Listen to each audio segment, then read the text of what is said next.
very good morning to you all. And Angeline, happy anniversary. It's amazing. So excited. Can you see? It's real, everyone. It's real. And, we had Terence in here lighting it. Does it feel like a year? It feels like it's been more than a year. So take us through what happened in those first few days, because I wasn't there. I was watching at home, but I don't know the behind-the-scenes story. Well, Frank Caberna was flying in. We were making sure that comms, everything was working. And then we had this inkling that we might get to meet the rich soon. But I was kind of like, when, guys? When? I sent you your first question. Yeah, you did, yeah. What was the question section called? Confirm and send. Confirm and send, yeah. And the thing was, like in normal, circumstances, you think like, maybe Frank would organize a dinner or a lunch for us. No, it was straight in. I actually met Rich right here. That was the first time, wasn't it? Yeah.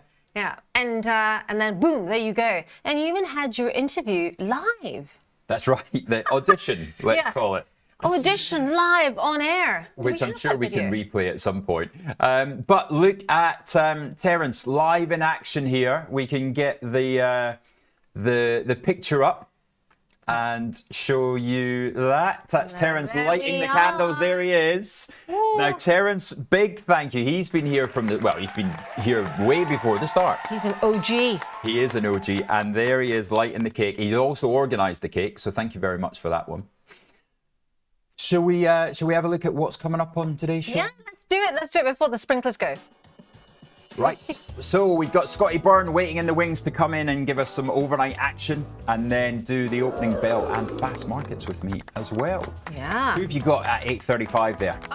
It's a Trade Live with IG's favorite, Joachim Klement from Panmure Liberum is going to come on an eye. I'm going to ask him for all of you because he was a bear saying that there is going to be a correction still. So we'll see if he has changed his tune or whether he's going to stick to that 15% correction still. We still have September left to go.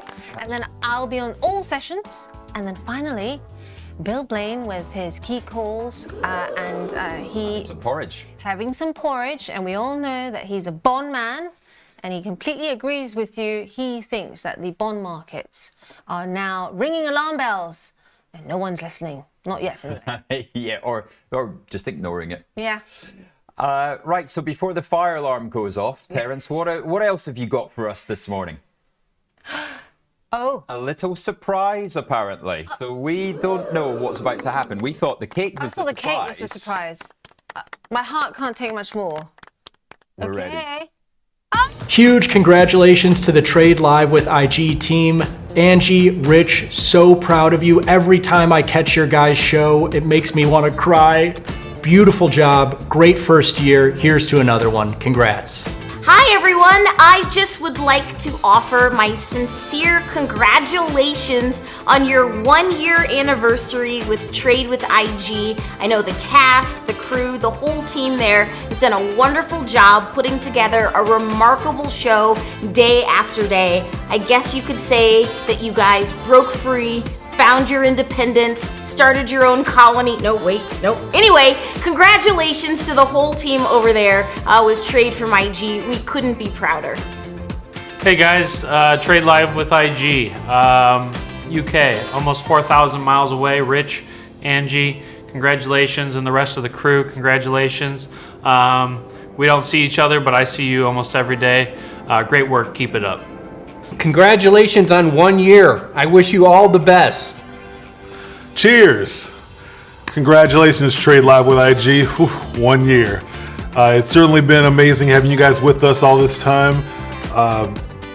Can't imagine a live show without you. Thank you for all your hard work. Thank you for all your amazing content. And just thank you for being a part of our tasty team. And couldn't be more honored to have you working with you each and every day. Thank you so much. Congrats again and cheers. Congratulations on 1 year. It's been awesome working with you guys. Congratulations, Trade Live with IG, for making it to 1 year. Happy anniversary. I'm so glad that you guys are a part of our team and can't wait for another year of great content headed our way. Congratulations on 1 full year, guys. Can't wait to see what Trade Live with IG has up next for the following year, and excited to see what you guys come up with. Congrats to the Trade Live with IG team on a fantastic year of content. Excited to see what you guys come up with in the future here and excited to collab on more content moving forward. Congrats to the team. Trade Live with IG, 1 year in the books, many more to go. Congrats on this amazing accomplishment. Can't wait to see what you guys do next. Hey, they say time flies when you're having fun, and it sure does look like you're having fun. Happy 1 year anniversary, you knuckleheads. Hello, London, Rich, and Phil, everyone on the crew. Congrats on a year. It's been an amazing run and ride, and we're so thrilled to be able to support you guys and partner and watch you succeed and do all this awesome stuff. We're always here rooting for you in Chicago, and hope we can connect soon. So congrats on a year, amazing stuff. We love you from Tasty. Congratulations to everyone in London. Good job out of you guys. It looks like the 6-month puts expired worthless. We're very proud of you. Awesome job. We love watching the show. We love hanging out with you guys and traveling and doing whatever, but it's been an awesome first year. Hopefully you've got many, many, many more. Congrats.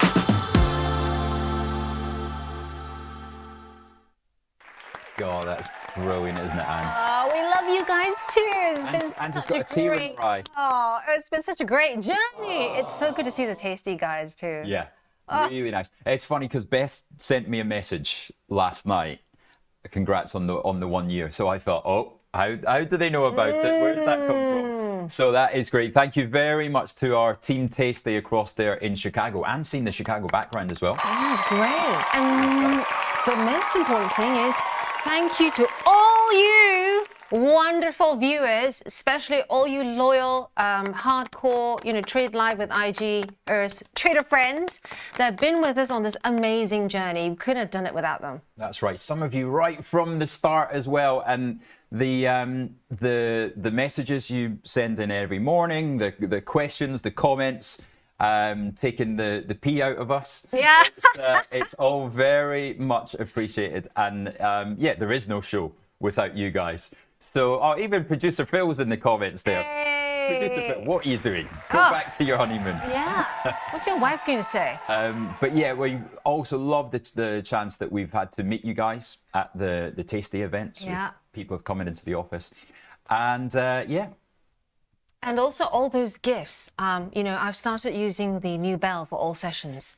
Yes. Oh, it's going to be used today. Yeah. So, yeah, do keep it up. Do keep sending us those questions because, there's nothing like a community that is instant and you don't have to wait, and it makes Rich and my lives and work easier. Right, now, speaking of the show must go on, then it's time to swap you out for can we say an upgrade? He is definitely an upgrade. Scotty Byrne, fresh off the plane from South Africa. We'll be back in 30 seconds. If you're looking for flexible ways to trade financial markets, whether you're experienced or new to trading, you've come to the right place. CFDs let you speculate on the price of financial instruments like shares, indices, forex, and commodities without actually owning them. You can benefit from both rising and falling prices across 17,000 markets, letting you find the perfect opportunity. So if you think the market's going up, you buy. If you think it's going to go down, you sell. When trading CFDs, you're trading on leverage. Now, leverage lets you trade bigger positions with less money up front. So this increases your profits on your trades, but also remember your losses are also amplified. So be sure to manage your risk. With us, you're not alone. You're part of a wide community of traders that you can learn from. We've got the experts, the tools, and extensive educational resources to help you on your journey. If you're not quite ready to trade CFDs with real money, you can always give it a go on a demo account. Open an account today, join the conversation, and be inspired to make moves.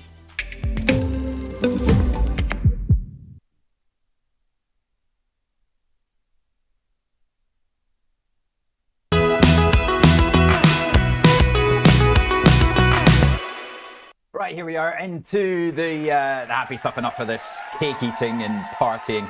Scotty Byrne, the first time you've ever been called an upgrade. I know. Well, there's a first time for everything, and that proves it. So, yep, there we go. I'm not quite sure that's fair on Ange, but yep, I mean, what a day to be in. Now, talking about upgrades, what do you think? New cameras, new lights? It's like Manhattan Loft meets trading room meets birthday party or anniversary party. What a combo. So the first day that we had was Tuesday, because it was bank holiday, wasn't it? Oh, of course, yeah. And we spotted that I had the light right on my bald spot. So they managed to fix that. We couldn't do it with yours, sorry. Yeah, not quite enough lights to do that. I was looking at some of the spare construction stuff. I could make some kind of hat, but fashion out of the spare construction items, perhaps. Right, what we got to talk about this morning, and well, it is an advertising special. Yes, we've had 3 sets of numbers yesterday, and we could call them the good, and the ugly. But we're going to be going through those stories. The first, of course, was the absolute incredible move in American Eagle. This is one that's gone right up to the top. Of course, Trump discussing it as the hottest ad campaign that has ever existed. But the stocks, you could have bought them at 10.50. You could have bought them at 11. You could have bought them at 12 since the advert came out. And now you would be able to sell them at $18.80. Absolutely incredible. The results weren't even that great. They were just good enough. The power of momentum and social media, right? Brand awareness. That's what it's all about, brand awareness, right? What colour are your jeans, Scotty? They're actually navy blue today. I literally got dressed in the dark this morning because now the weather's changed since I was last on. Of course. And I've literally managed to go for navy blue on absolutely everything. Shoes, jeans. So hopefully you can see me in the shadows of the studio and against the brickwork. So yeah, I guess navy blue. Not even blue denim, just navy blue. So that was a very successful advertising campaign, and it was a very successful share investment. Then we go to one that has also had a great advertising, a lot cheaper, it has to be said, just on TikTok. And Currys have picked a fight with Argos. And they've even gone into each other's stores, filmed secretly. And it is really funny. But results yesterday from Currys prove that it's also working. Yeah, I mean, look, if you look on the IG platform here on my screen, we had a 16% up move yesterday, which is a great jump. A decent revenue beat, £50 million share buyback. The Nordic region as well, interestingly, was quite strong, we see. But yeah, I mean, for someone like a Currys, and that actually segues quite nicely into the fact that is the UK retail market suffering like we perhaps think it is when you're looking at all the headlines? Because we had UK retail sales this morning, another beat at 7 a.m. Right. On the year-on-year and the monthly. So again, for anyone who's hoping for more rate cuts, that's probably not going to come through particularly quickly. But it's these kind of signs that tells you perhaps there's a little more life out there. And again, it's not dissimilar to the conversation that we've had here about Halfords. So when you go into Currys, it used to be spot the assistant. Yeah. I mean, you had these huge, soccer field size stores, and you almost had to play Hunt the Assistant. and now you go in, and they are just so helpful. It's a transformation. They really are. Yeah, stuff like second-hand electronics. If you need something, I took some stuff in recently, and they're like, no, it will get wiped here. It's perfectly secure. Don't worry if you've got anything on there. We're going to take care of it. We'll take anything. Just like free advice and help. Yeah, I mean, look, brands can transform when you still focus on people because it's a footfall business. Absolutely. It really is. Now, who's not getting the footfall? Well, that is our good friends with probably, arguably, the best advertising campaign of the year. Or was it last year? But I'll tell you what, the stock hasn't reflected it because, Scotty, nothing beats a Jet 2 investment. And right now, you can get 50 pence off the shares. That's £200 if you buy 400 of them. Well, I think it's one of those ones where when you get, as you say, that social media and the tag on, if you go scrolling through social media, you know, any misbehaviour is accompanied by the Jet2 holiday voiceover. And when the voiceover lady starts getting famous, then you think saturation point. But yeah, that was quite interesting where things like on holidays where people are basically almost playing chicken with the holiday companies. Yeah. After 3 or 4 years of pretty steady rises, right, whereby since COVID, once we started going back on holiday, everyone was noticing how expensive holidays had got. And now, from looking at a quick skim of the headlines, basically the customers are playing chicken. And do you think it's the weather as well? I mean, I'm going on holiday next week. Still haven't booked it.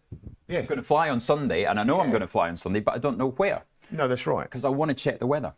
Well, now apparently there's an app, I can't remember the name of the app, where it's almost like a sky scanner type app, but you just literally type in and it shows a map of the world, and you just kind of hover over areas and it shows you best flight deals. I think people are just, instead of saying, right, I have to book my holiday 6 months in advance, customer habits are changing. Yeah.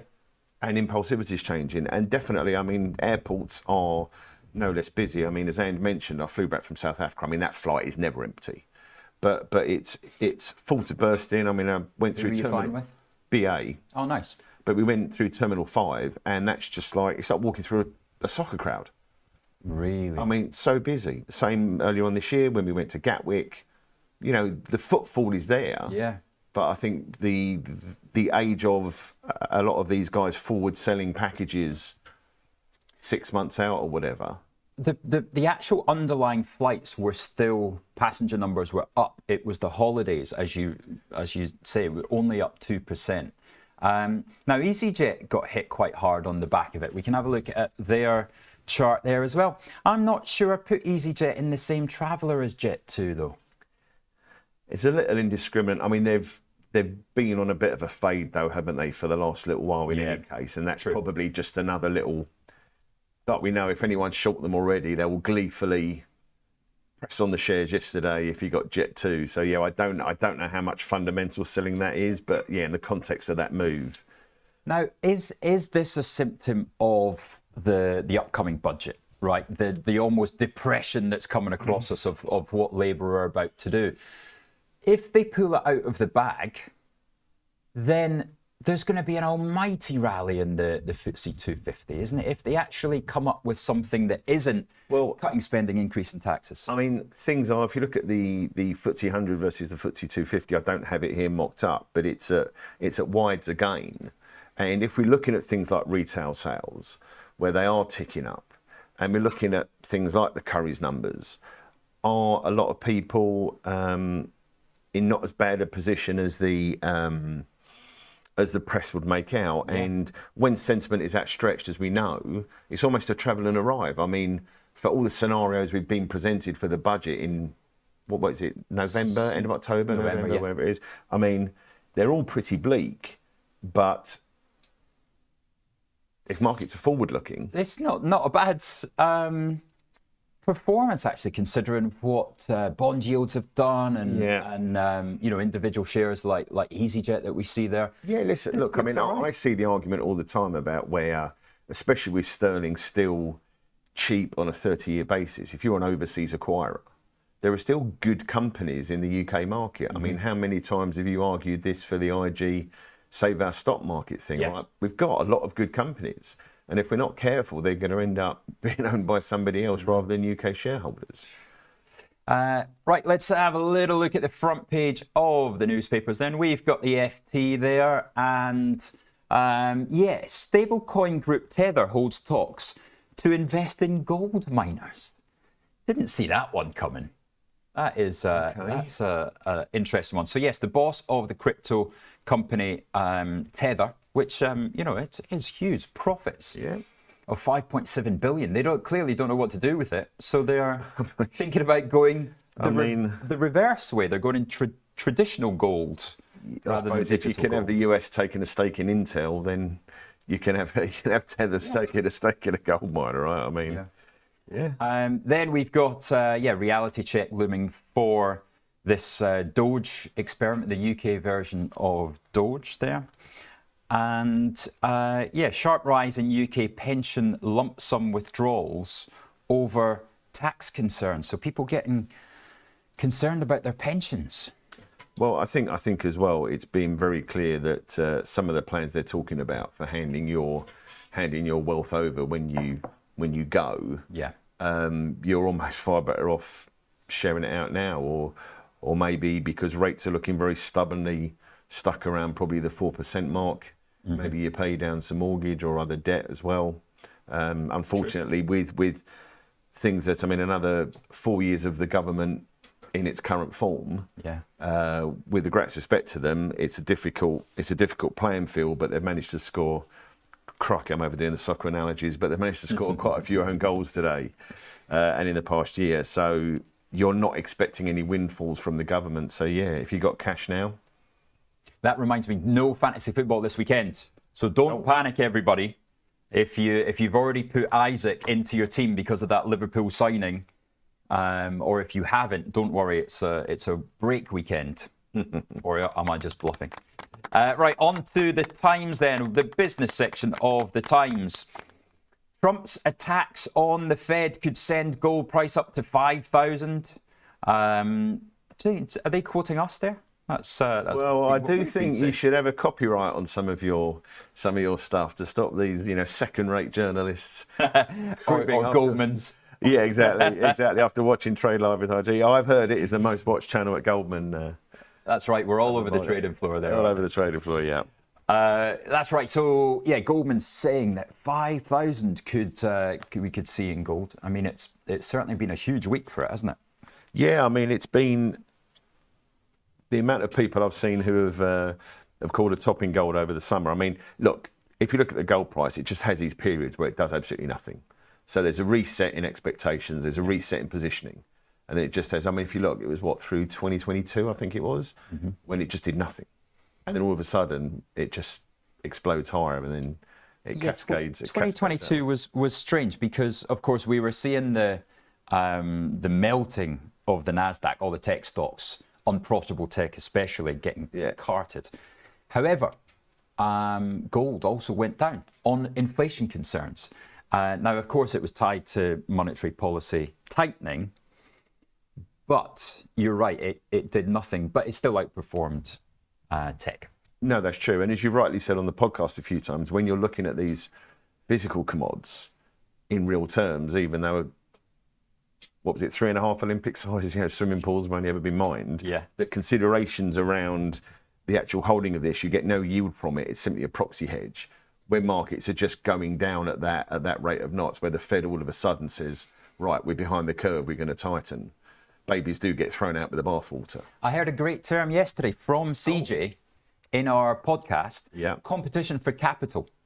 I've never actually heard that before, but it makes complete sense. If you've seen a 34% decrease in the NASDAQ, then of course, your thing that's all shiny and unchanged, then you sell that to buy into the thing that's fallen so much. So yeah, that's one of the reasons why gold went down in 2022 as well. But 100%. new time, all-time highs there. New all-time highs as well on a little stock that we talked about last Friday. Oh, go on. Was it last Friday? Defence Holdings. Oh, I missed, Unfortunately, the signal in the middle of the Kruger isn't that great, so I wasn't able to catch that. Right. But yeah, I saw there was a lot of comment on it on the Discord yesterday. Right. So, well, hats off to Graham Dixon. Stock up 82% yesterday in a day, up 100% since he talked about it on last Friday's show, and also Pensana up about 22. Well, actually, it dropped back a bit yesterday, so 17% in Pensana. Absolutely. So I think we'll invite him back on. Well, if that kind of value add isn't worth another tidal wave of subscriptions coming in, then I don't know what is. Right, that's us, Scotty. We're time for Guess the Chart. What country are we in today, gents? Terence telling me it's another US stock. What's it going to be ahead of Non-Farm Friday? Let's see if you can get it. Who's going to be first on this anniversary edition? We'll see you in 2 minutes. Guess the Chart.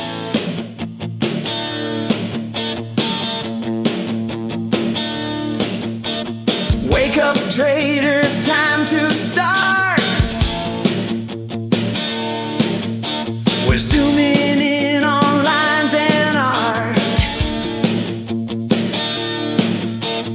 Candles dancing red and green.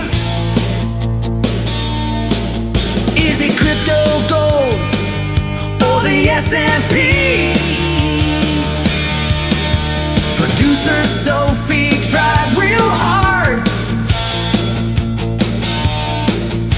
to try and make you guess the chart. Indices, FX or commodities, every stock for all your needs on our anniversary. Can you guess the chart?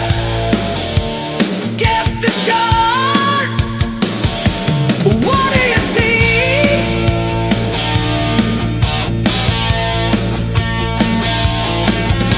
Moonshot ride or fake out spree.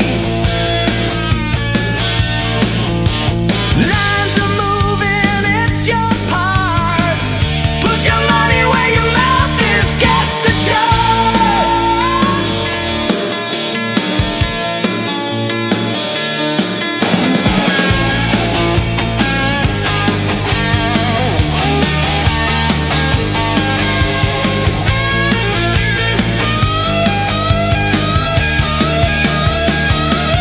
Indices, FX or commodities, every stock for all your needs on our anniversary.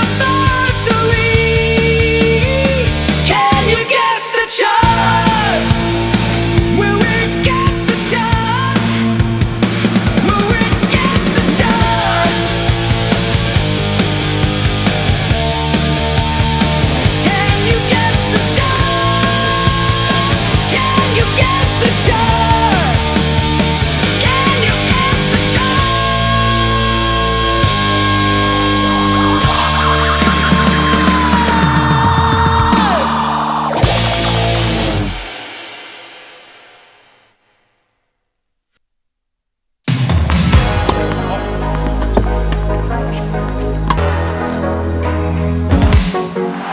Let's do this. Hello, Pat Cash. So guys, I've always been known to be the fastest, the fittest, mentally the toughest, but the cash returns. That's something else. Watch and learn.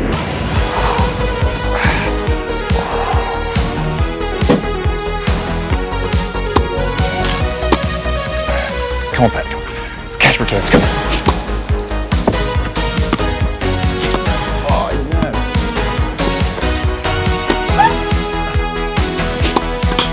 Hey guys, where are you going? You're not going to get better than cash returns.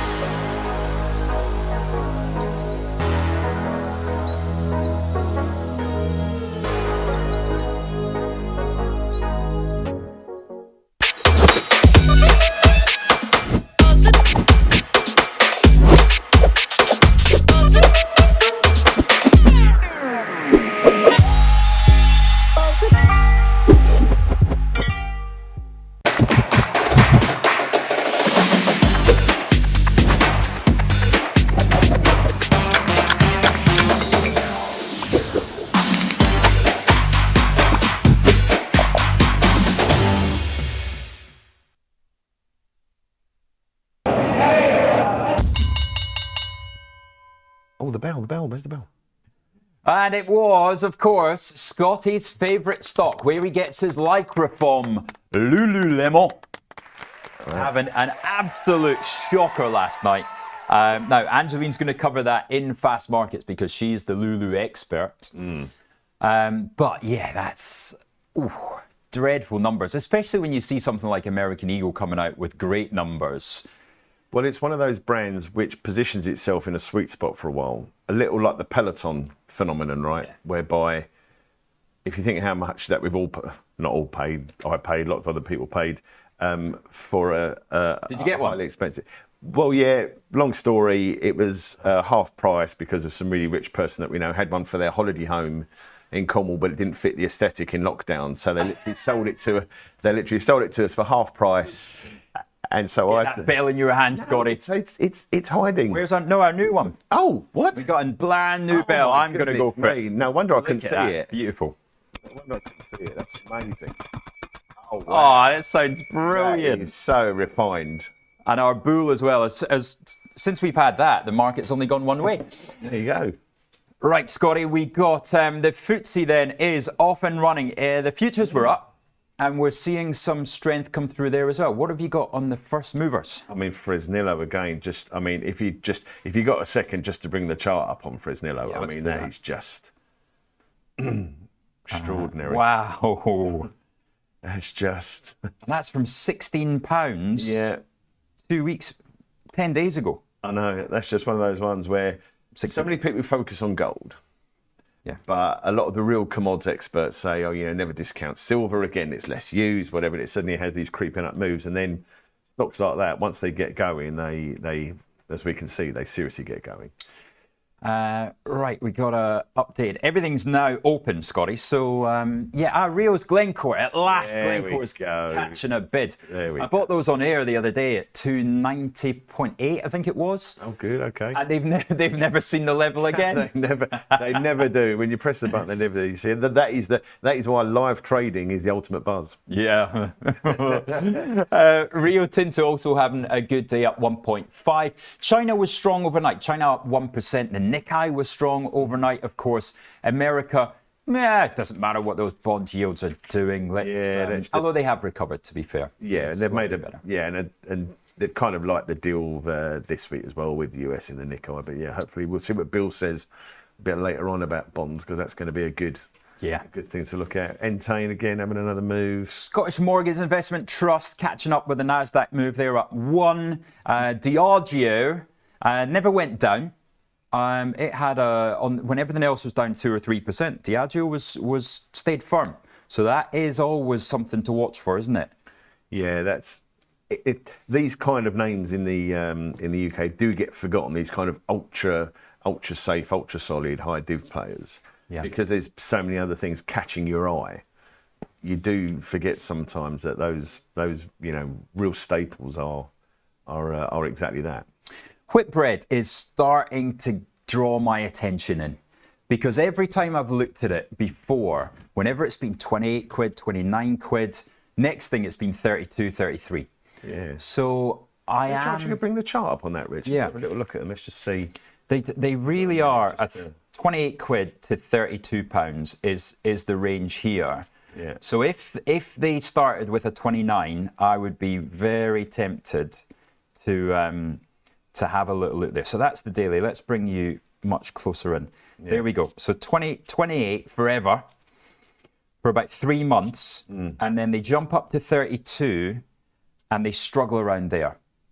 So again, it's this concern over the budget. We need the budget. Yeah, I do think these kind of names, just these little things about like the Curry's numbers, like the retail sales data, the UK is stubbornly all right, in spite of all the, spike in job losses because of NI and so on and so forth. These kind of stocks, they do not go away, and they're 30 quid stocks for a reason. Yeah. They're not £3 stocks, they're 30 quid stocks for a reason. And not like Defence Holdings, you're saying? Well, I mean, again, anything that goes up 80% of the day gets my vote. NatWest down 1, Tesco's down 60 basis points, AstraZeneca down 40, Reckitt's. So yeah, just a little bit. It's all the defensives, isn't it? Defensive drift, yeah. I mean, again, that's with what markets are doing again. Tell us why they all move as one like that, Scotty. Well, because generally you just get a bit of early rotation. So you'll generally have nowadays, as we were talking earlier on off air, about CTA machines and how algos will buy relative rotation, as we call it, or as we used to have on the Bloomberg charts, RRG. So when cyclical names in the US are driving higher, you get a similar map across in Asia, you get a similar map across in Europe, because algos never sleep. Skynet never sleeps. And and so you will get, with this expectation, with markets at high, yields lower, you don't need defensive names, you don't need safe defensive names. It's just, it's more complicated than that, but it's that simple. Yeah. Yeah, it is. We don't need to look into it more than that, really. Europe.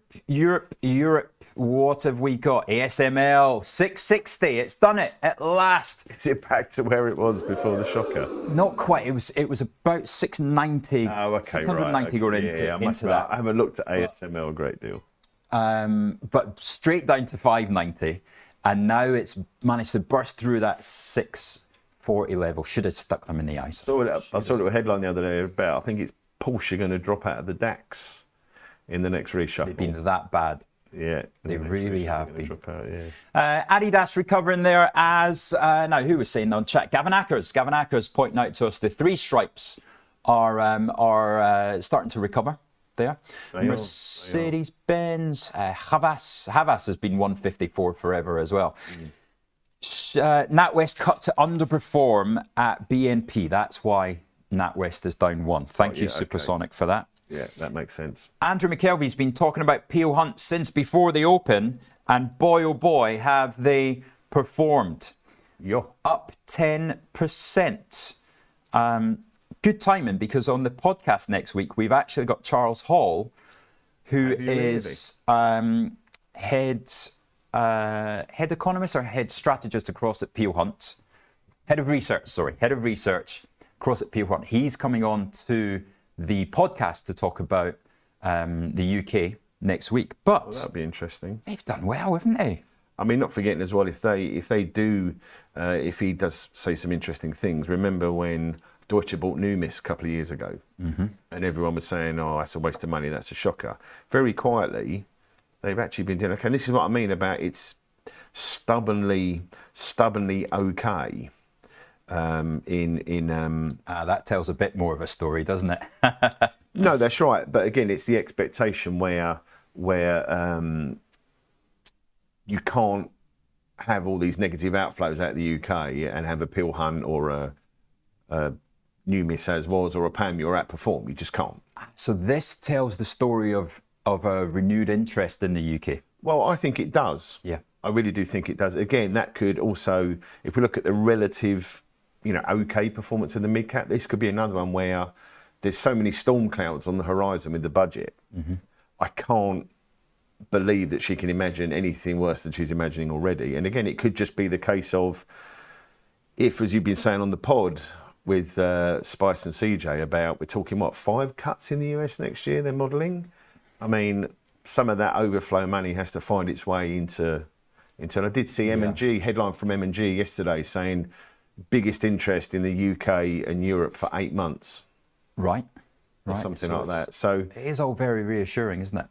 Yeah. I mean, it's not exciting. If you want real excitement, go to Defence Holdings or. Come on, let's. If this is now down 40%, we're going to look really stupid, aren't we? Yeah. Well. Up to 2% after an 80% rally. Surely that's just bid off a spread, isn't it? That's just. Yeah. Now, just a reminder: if you were one of the ones, the lucky ones, the clever ones. Clever. That's right. Make your own luck. Better to be clever than lucky. If you are one of the ones that went into this stock when Graham first mentioned them, which was at 40 odd pence, was it? Yeah, but in the mid 40s. Or like me last week, you had a little nibble. You're now up 100%. And when you're up 100%, there is a temptation to let half the position go. It's the classic. Your original investment. And then you can't lose. So free go. So just remember, discipline. We're not here to, you might be, but I'm not here trying to make 50%. No, that's right. In a year. Shares are for selling as well as buying. Yeah. So, however, famous last words. Next thing it will be to. I mean, look, it's very, very hard not to get excited about these things, isn't it? Really is. And we saw it. Yeah, Smarter Wave's the classic case when we, I certainly, believer, and certainly still a believer down here. Yeah, but when it was up above 350, £4, then it's like bonkers. It's almost, unfortunately, it's almost too fast. So you almost want to strike a line between the middle of that range and say that's probably where they should be. Yeah. But unfortunately, that initial euphoria, especially in the summer, everyone goes a bit nuts. Anything that's related to that strategy that they're playing, which is, a very smart one, I think. Yeah. Then we should probably mention why. Now, of course, the news that came out yesterday was that Defence Holdings have partnered, I guess you would say, with either Google or Amazon, because it said it was a cloud, one of the Mag 7 that had a cloud. So Google or Amazon, and they're presenting their first AI software at the Defence conference that Ange is actually going to. Oh, is she? Wow. And it's being used in conjunction with the UK government. So some people might say the UK's own Palantir, but certainly traded like it yesterday. I mean, it's when we actually start making noise that we do have these companies, and it's when they're striking agreements with these groups of companies. It shows that we do have IQ and intellectual property in this space. Oh, I thought you were talking about us, Scotty. No. I would never make that mistake. But I think it's really interesting to see these companies start coming through and making these kind of agreements. Well, the other one is Pensana. So Pensana, you can see that's small higher this morning. It's 115 to 117. They're the same price. 115, 120. There you go. Pensana and Defence Holdings. That's the other one. It's had a good week as well.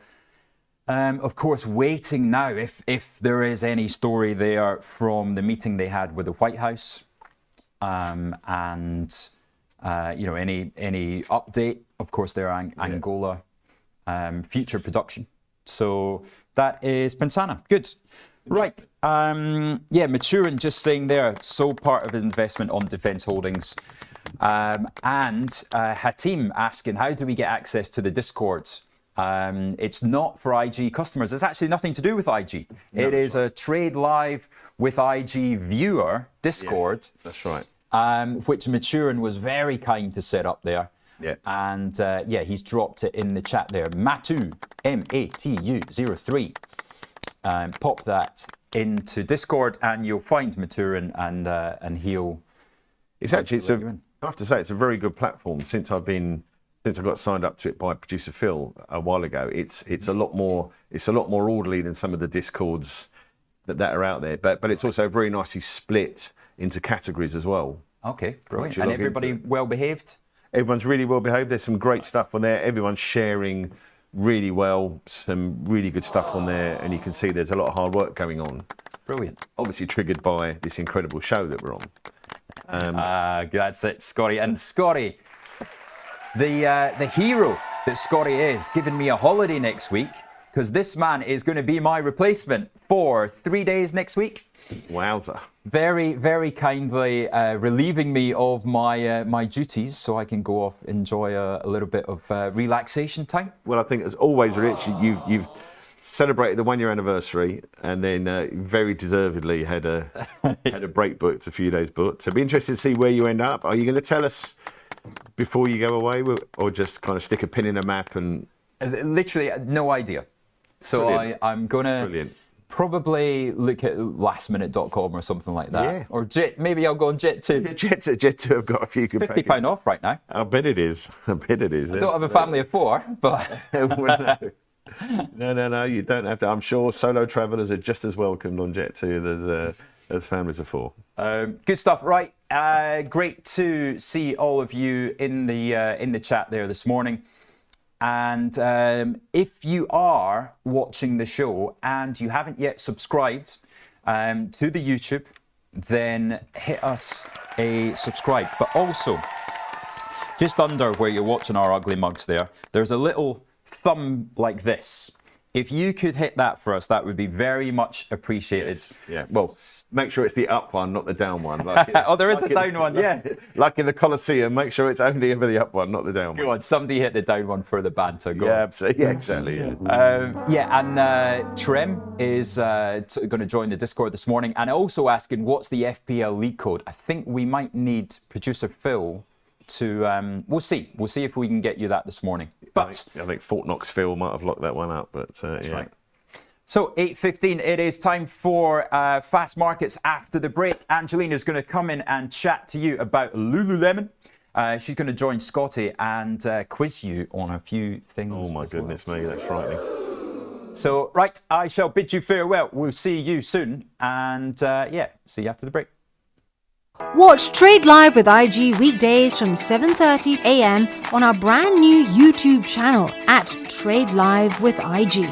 As well as the live show on our new YouTube, you will find our full beginner's course to trading options, daily YouTube shorts of all the action that happens after the show's finished, and Trade of the Week and Psychology of Markets. And don't forget to hit those like and subscribe buttons for more exclusive trading content.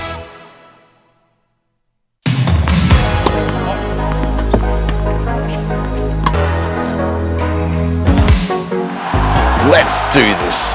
Hello, Pat Cash. So guys, I've always been known to be the fastest, fittest, mentally the toughest, but the cash returns. That's something else. Watch and learn.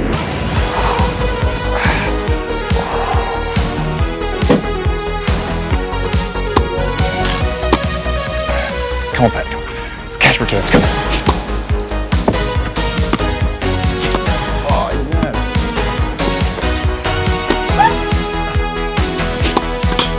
Hey guys, where are you going? You're not going to get better than cash returns.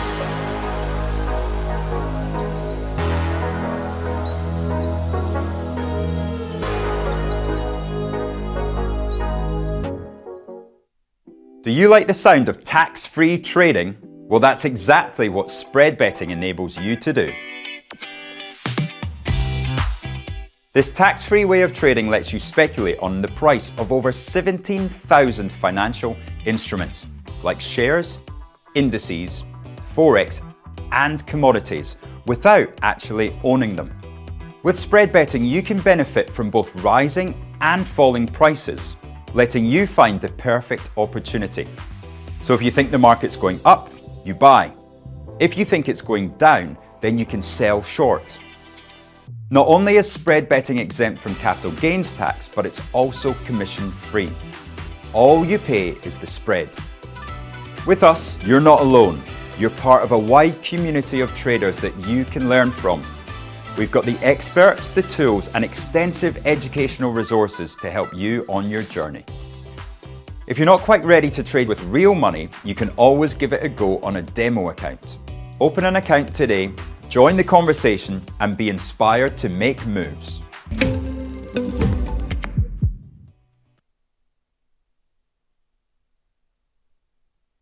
Hello, I'm Axel Rudolph, Senior Technical Analyst at IG and Fellow of the Society of Technical Analysts with over 30 years experience in trading the financial markets. I've been following cryptocurrencies from the very beginning, and with IG's new crypto offering, I can finally share my technical analysis expertise on crypto with you. So join me every Wednesday morning for my new show, Charting Crypto, where I'll be answering your technical analysis questions on all things crypto, live on Trade Live with IG.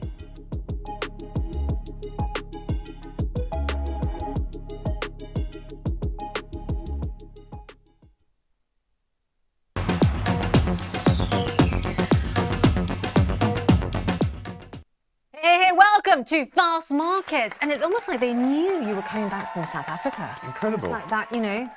Yeah, that's right. Music. Yeah, that's right. Oh yeah, I my like that. goodness. Yeah, that rhythmic beat. Yeah, definitely. Definitely rhythmic yesterday with Avago, Broadcom. That's right. Yeah, up 4% last night. Quite choppy in the aftermarket, which is a bit of a feature of the tech names, but that would definitely help sentiment with all the tech names up yesterday again as well, pretty much bar AMD. But for those other peers like the TSMs of this world and Qualcomm's, that would probably be small encouraging. So that's definitely one to watch. But as we've already flagged on the chart of the day, Lulu. I know.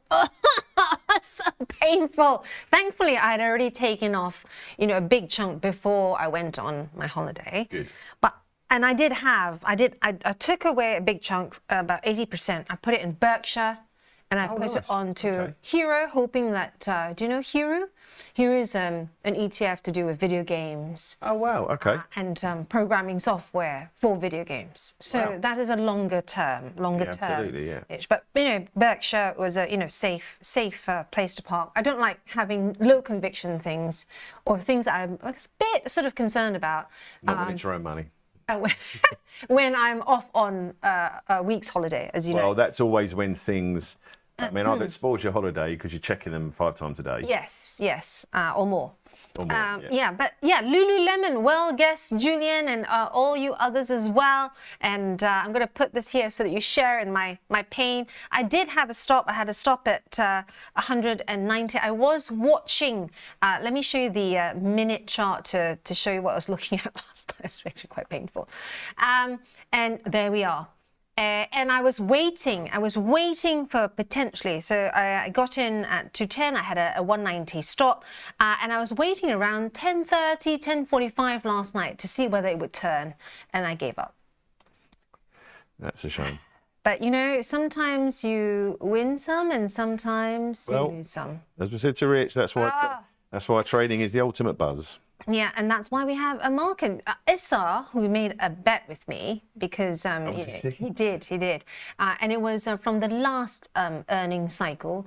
He bet that Nike in 12 months, its share price would have made better gains than Lululemon. I took Lululemon's side, so I know we've got ways off yet, but he does look like he is on a slight winning streak here. Well, nothing wrong with a healthy dispute. I did actually have a look a little while ago at On Running. So I was speaking to one of the guys in the gallery about On Running a few weeks ago. Yeah. And that's definitely stabilised. It's a lot cheaper than it was a few weeks ago. But again, as I said to Rich, going on holiday, the amount of people of a certain age and upwards who just wear these On Running shoes, and you're now seeing, I don't know if it's got anything to do with that social media phenomenon, the Ibiza final boss having an On Running singlet on, but I saw quite a few people.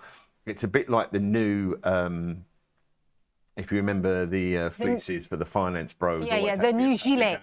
It's like the new gilet, and there were literally some gentlemen of a certain age who were almost head to toe in full-on running stuff. So it's probably now getting to a level where, again, not advice, but looking at where they were to where they are now, it trades a bit of a premium to peers. But if you're talking about, as Rich was saying, about Nike and brand visibility, I think that's another interesting one where it looks to have found a bit of a level. So that's quite interesting. Yeah, and also, what's also interesting is the fact that the incumbents, the old traditionals. I mean, this is Nike here. You can see I've drawn a trend channel there, and it almost seems like all these new brands, these the Hockers and all that, they're really still taking market share. I mean, if you take my son as an example, I mean, he's 19 in November. And he would not be seen in anything that wasn't a pair of Nikes until, say, a week ago. And I always used to make him buy either vintage or fakes or whatever it was, because I'm not paying. I said to him, I'm not going to pay full price for these things. Now, Hokers doesn't literally sold all his Nikes on vintage. I think he's got 1 or 2 pairs that are still vaguely in fashion. There's the special Nikes, the Travis Scott, that have the reverse swash on one side. But it's when he saw my friend Scott, who's my age, wearing a pair, he was a bit like, not quite sure I like it. Again, like he's sold his whole stock, and again, that age group are the ones who are driving, I think, a lot of the Nike sales, and it's amazing. Adidas as well. Like, you seldom see people now, younger people in Adidas, I have to say. Tell us what you wear, trader friends, if you're listening in, and lots of people also chiming in. Kirky, good morning to you, Ian. Yes, more people have been, it says, have been on relaxed dress code in the city since the pandemic too. More trainers. I certainly am in trainers this morning, and I have to say, it's for me, it started a bit earlier. It's also about having the commute a bit more comfortable, isn't it? Walking around trainers. I just it's just nowadays it's just such a non-pragmatic. Was it that in that footwear. Maybe working girl Melanie Griffiths when she came in to work in trainers in Manhattan. It was always a very New Yorky thing. Yeah. As well, especially because in the winter as well, the puddles and stuff are just horrendous. Yeah, Anyone New York. wearing decent shoes. Yeah. So it was always very much a Manhattan thing to make you look busy. But yeah, now as you say, it's a proper. Yeah, Manhattan. It's like trainers and what was it? Sparkling water at one point, right? Yes, that's right. Yeah. Or it like had to be cold brew. Cold brew was a thing at one point. Yeah, Lots of cold brew absolutely, yeah. coffee going on. Yeah, absolutely. Also, talking about that, we've got loads on the chatter as well about, what are the chances of a rate cut? Yoga. I wish we had foresight to that when we will all be in. We'll all be in our Copacabana. I think CME FedWatch has it as 99.7%. Yeah. You go to Polymarket, it's 87% for 25 bips. I think that's pretty much nailed on. I think what's really I think it's all baked in, right? Yeah, I think what's interesting is the fact, as I said to Rich earlier on the art of investing. Yeah. Where the guys who are in the proper fund management space are still looking at 5 cuts next year, as many as 5 cuts. I mean, with asset prices here, you do have to ask the question. Yeah. Jugger, I guess the question for me is more the case, because it's so almost like priced to perfection, whether or not we get a shock, bigger cut than expected. Then we'll see markets, really, really react. But I think that quarter point's pretty much. No, I do. I really do think, as I said to you off air, that I think your conversation with Bill later today is going to be really interesting because it's one of those things. I think us equity guys, you're bullish most of the time, or guys and girls, sorry, equity traders. No, I switched gear yesterday. Well, so this is interesting. So for all the trader friends out there, which is a far better catch-all phrase, it pays to be bullish most of the time, but a bit of caution on occasions. And yeah, I think listening to what Bill's going to say about bond markets, I did mention as well to you about a gentleman called Nicholas Smith, who's on LinkedIn, a very well-renowned Japanese strategist. He said we're getting to the crunch point now. We could almost see a synchronized rate cut from the US. At the same time, Japan finally starts to hike. Wages are growing again. And we keep going on about it. Look at the Japanese yields, and it calms down. But yeah, maybe, again, no one knows what's going to happen, but it's definitely worth a little bit of caution here. As you say, if you're in a disco, keep dancing near the fire exit. I'm starting to also redirect, my dollar averaging towards banks and towards more defensives. Yep. And I'm still waiting on this expected correction. I mean, I did a piece on seasonality and how to trade September seasonality. Oh, yes. There is an interesting question as well. So the key 3 things about September is statistically the worst month for stocks, right? So, look at diversifying, dive into defensives, right? If you think there is going to be a rough, especially in the last 2 weeks of September, right? If we still have that trend in place, tends to be where the roughness is. Yeah, that second half definitely seems. And also as well, it's no coincidence, it's expiry as well. Yeah. Second half of the month, once expiry is out of the way. And the last but not least, there are still lots of events that you can trade because it's still very macro rich, right? We've got massively. Obviously today we've got non-farms, we've got our eyes are on what central banks are going to do. So watch out for those news events that could move markets. Gavin Ackers coming online saying my 14-year-old loves Adidas and he is a non-Nike lover. Sorry, Rich. I'm quite a Vans. I started off as a Vans type person. Yeah, never really been. I think the fact that I'm a calamity on a skateboard, it's never.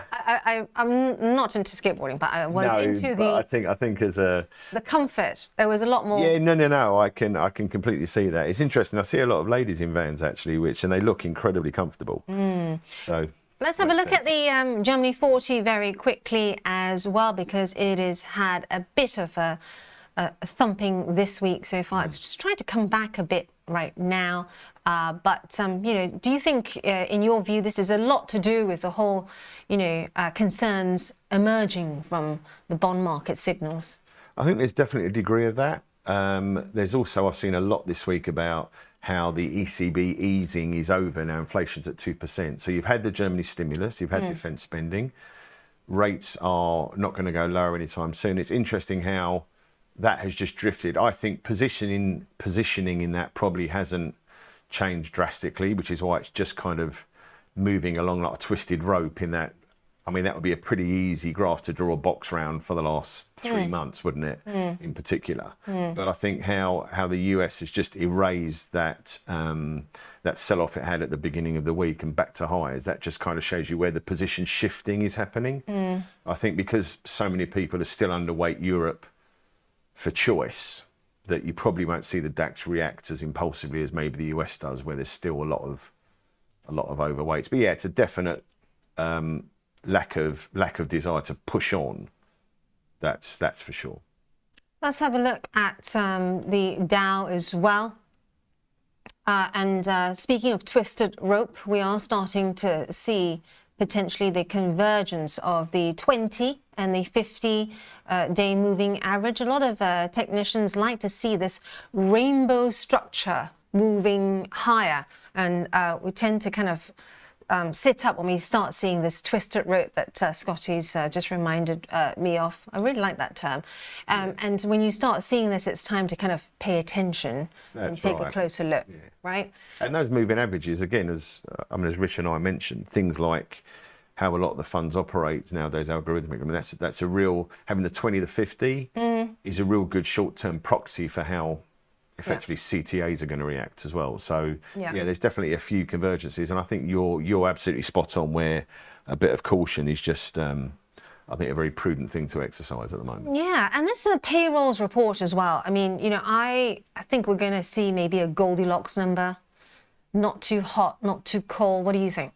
I don't disagree. I certainly wouldn't want to be the new interim head of the Bureau of Labour Statistics. I think one thing you definitely want to be long of over the numbers is Trump tweets, and in the session afterwards. Yeah, I mean, again, the ADP number yesterday was weak. The ISM jobs number the day before was also weak. So there's a definite slowing in the hiring, but the economy just keeps trucking along. But yeah, I would be surprised if it's a big blowout in either directions. But again, it's the revisions. The revisions have wiped a lot of job numbers off the totals in the last 3 to 6 months. So yeah, the market seems pretty primed for not being able to see a poor case. Where if it's a strong number, it means the economy's fine. If it's a weak number, more cuts, and that to me just kind of smells a little dangerous again. Yeah. Right.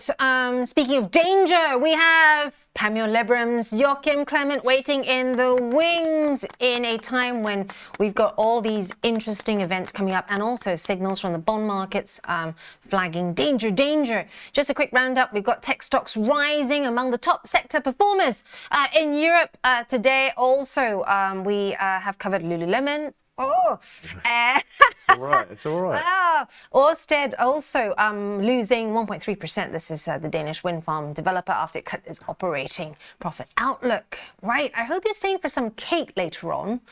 Well, I think you can see I never avoid a bit. Especially on such an auspicious. I did think actually when I came in this morning, I thought it was the magic of television. And there was some kind of CGI cake, but then I realised, thanks to Terence, I mean, again, if he's made that himself, man of many talents. Yeah, if you guys can make it into, please, OGs, come here and have a slice of cake. Right, stay right there because Joachim is coming up next to talk about airlines, because we know Rich is about to go on his holiday. And we're going to talk Lufthansa, Ryanair, EasyJet, IAG. Stay right there. Do you like the sound of tax-free trading? Well, that's exactly what spread betting enables you to do.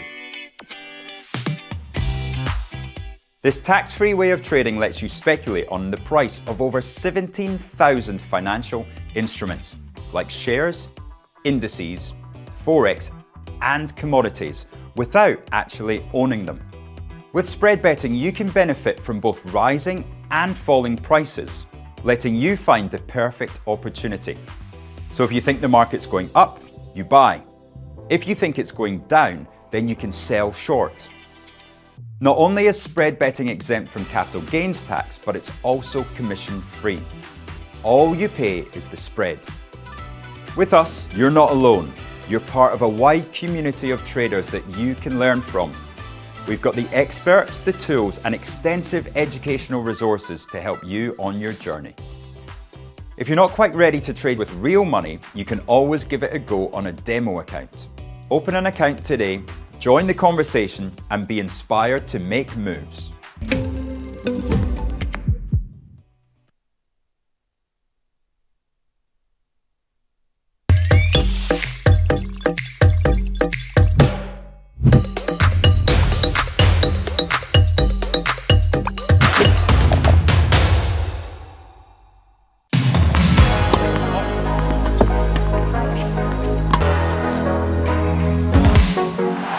Let's do this.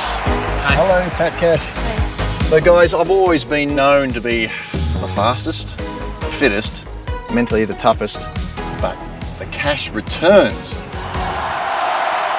That's something else. Watch and learn.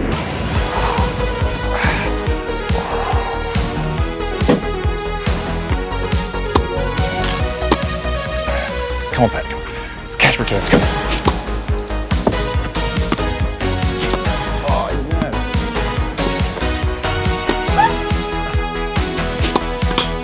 Hey guys, where are you going? You're not going to get better than cash returns.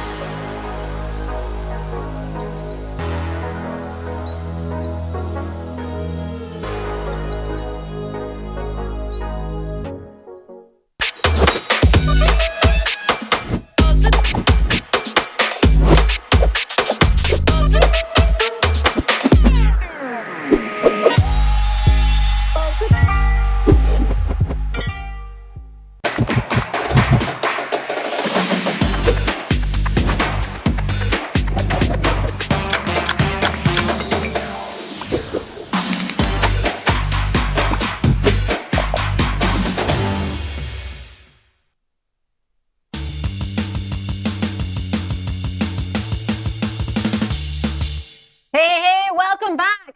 Not only is it our 1-year anniversary, but also I bring you Joachim Klement from Panmure Liberum, who is to date still our most followed by our viewers guest here on Trade Live with IG. Welcome back to the show. I'm sorry, nobody's perfect. What do you think of our new set? My wife is from New York, and this very much reminds me of the New York brownstone that we owned until she sold it. So yeah, very New York feel to it. Nice. How do you find the outside? We had your colleague Tom with us the other day, and when he saw the amount of cabling outside, he said he should have upped the exposure to copper. No, use NKT, Prysmian, and Nexans cable companies, and they're actually quite good deals, especially NKT and Nexans for the German infrastructure play, which is starting to be rolled out in the next couple of months. So that's my recommendation. Nice. There you go. You heard it here first. Nexan. Also, our trader friends and everyone on the show, very, very excited they're on. I'm very excited as well because yesterday I turned bearish on stocks because I just think that, it's almost like they're ignoring signs on bond markets for too long now. Oh, the US stock market is irrationally exuberant. There's no doubt that none of that, what is going on in the US stock market, makes any sense at this point in time. But to be perfectly honest, I am a little bit in the camp with Howard Marks, whose latest memo was excellent. Once again, I'm too jealous of him. But he said, even if you are in a bubble, and you think that this is an irrational market rally, it doesn't pay to go short the market or go out of stocks altogether. But the best thing you can do at this point in time is to become more defensive. And I think that is really wise advice because, as we all know, and as the saying goes, markets can stay irrational longer than you can stay solvent. So I have been quite bearish going into the summer. You have? You were Yes. calling on some up to 15%. I was 10 to 15% for the S&P 500. This is why you shouldn't follow any of my recommendations because they all turn out like that.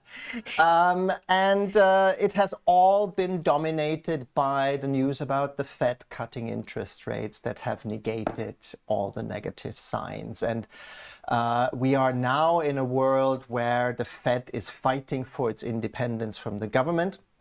I am in this camp where I think that the Fed will lose some of its independence and as a result will cut more than the economists and the Fed itself expects at this point in time.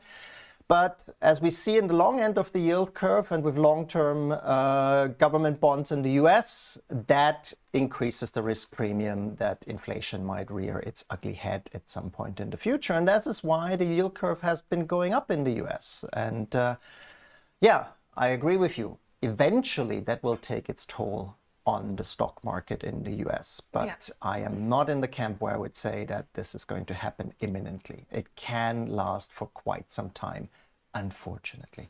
So just whacking up the chart for you so you can see the yield there as 4.16 right now for the 10, 4.85. Do you think there for the September or Spooktober trend is no longer in play, or do you think we might still get some roughness in the last 2 weeks of the month? Well, we've got non-farm payrolls coming up today. We've got the criminal investigation that has been launched against Lisa Cook and the Fed. So there's a lot of stuff that can spook investors in the short term, but I'm no longer in the camp where I would say 10% or more correction. So it is more a situation where you just kind of have to deal with the volatility and then just look through it into the fourth quarter, where I think things will calm down, at least for now.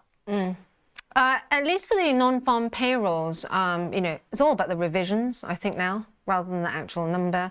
And you disagree? Well, I mean, there's an interesting thing. So first of all, imagine what will happen if the payrolls numbers comes in very low today again. What is Trump going to do? Fire the next guy? It's really tricky on that front. But I think what we have to keep in mind is that US population growth has slowed down quite a bit. And that means there are fewer jobs created because of that. There was a study that I came across 2 weeks ago, which said that in the past 1-2 years, we needed about 100,000 new jobs every month to keep the unemployment rate stable. Now that has dropped to about 85,000.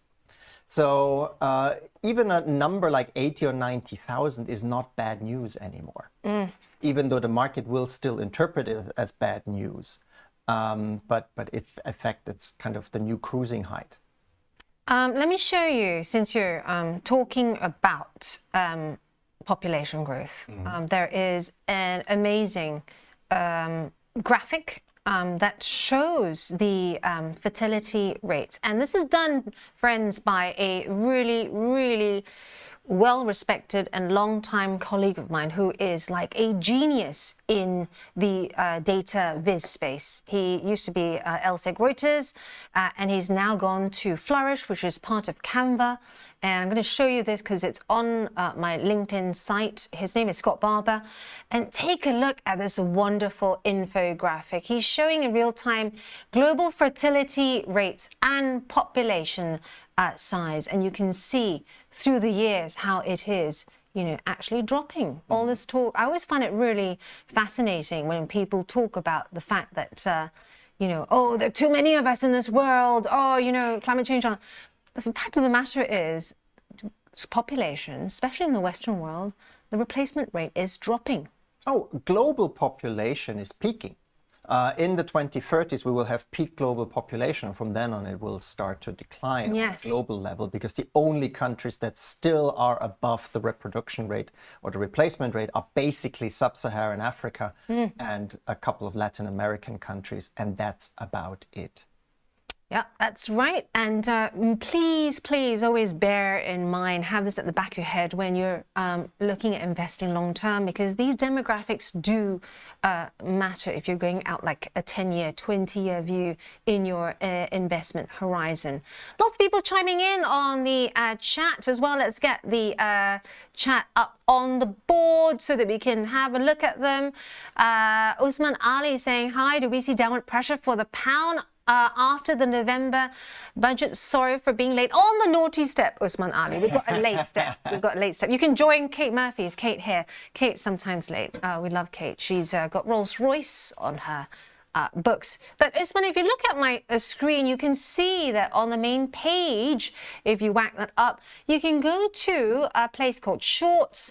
And on the Shorts page, you'll see me talking about topical reactive stories every day. And one of them is this one: markets smell trouble for the UK pound outside the Bank of England yesterday. Short answer to your question: yes, more downward pressure. You know, we all know that UK finances under great strain, and then there's talk about the shock horror of a budget that is expected on the 26th, and what those two point towards, and especially the options market as well, is that there's going to be further pressure for sterling. Do you agree, disagree? I think in the short term, absolutely. And the next 2 months is going to be an extension of what we in the UK call silly season. Silly season normally in the summer months when nothing else is happening and people come up with weird stories. In the next 2 months, we're going to get so many stories about which taxes are they going to hike and which crazy idea do they come up with to milk citizens in the UK even more. Long story short, if you want to make a difference, they will have to break their manifesto and hike either personal income taxes, business taxes, or VAT. Everything else is just small fry. And sooner or later, we're going to go down that road of getting one of those taxes hiked. People are always afraid about tax hikes, especially in the Anglo-Saxon world. Whenever I'm in the UK, I live here now, so no, but also in the US, people are frantically afraid of higher taxes because ever since Thatcher and Reagan, they think that lower taxes boost growth, higher taxes reduce growth. Nothing could be further from the truth. Actually, there is a unanimous literature on that the correlation between taxes and GDP growth is zero. If at all, it is negative in the developed world. Why is that? Because while taxes take some money out of the pockets of me, unfortunately don't like to pay taxes either, they put money into other people's pockets. The government is investing, is spending, and it is investing at the moment very much in infrastructure. And we know that for every pound or dollar spent on infrastructure, over 1 to 3 years, you get way more than £1 back in terms of GDP. So in the end, it's a net positive. If you're wondering about, in terms of the mood music surrounding what the Bank of England will do, the latest out from there is that it is unlikely at the moment because there's caution around more cuts from the Bank of England, specifically by Claire Lombardelli and also Megan Green. And there is this caution from those two which suggests actually that neither of them will vote for a rate cut in Q4. Mm-hmm. So we have that in play as well.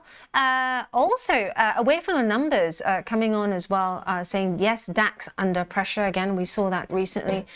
Do you think that is likely to continue given the worrying signals from the bond markets, and we saw that certainly, earlier this week surrounding the FTSE and the DAX? Yeah, no, we see that everywhere, US, Europe, and ironically, I think, first of all, the bond yields are going to move higher in the foreseeable future over the next rest of the year, basically. And that will put some pressure on stock markets. But the funniest thing is, if you read the press in the UK, they blame it on the UK budget. If you read the press in the US, they blame it on the independence of the Fed. If you read the German press, they blame it on something German. And if you read the French press, they blame it on the confidence vote on Monday. So everybody has a local explanation for something that is happening all over the world. Local scapegoat. Yeah, and it makes no sense. I mean, it's like, unless the German citizens and German investors care about the UK budget, it makes no sense. And speaking of which, Rich is about to go on holiday. Good on him. So, yes, well-deserved rest. I mean, we are 1 year old today, Trade Live with IG. And so, you know, we're so pleased that we have got to this stage. New sets, new cameras, new lighting. You know, our segments are incredible now. We've got such a fantastic community here. Almost close to, is it 1.6 terans, Dom? Do hit the like and subscribe button. We're going to talk about airlines next. Joachim, do you subscribe? Yes. Just checking. No. Just checking. Joachim has got a lot to answer for here. Not only has he got me into a lot of different, in my investment vocabulary has increased, by the way. Excuse me, and what also, did I do? also my driving vocabulary has increased. So it's this man that basically, it was the Joker. No one could guess which new car I went for. But they were the best with me on the possible journey. car. But it's this The man. same car that I drive. And he has guts of steel, because Joachim, many moons ago, we met way before then, you know, due to Zurich and Davos and what have you. But many moons ago, he bravely said yes to allowing me to drive his brand new baby, his brand new car, which was a Polestar, still a Polestar.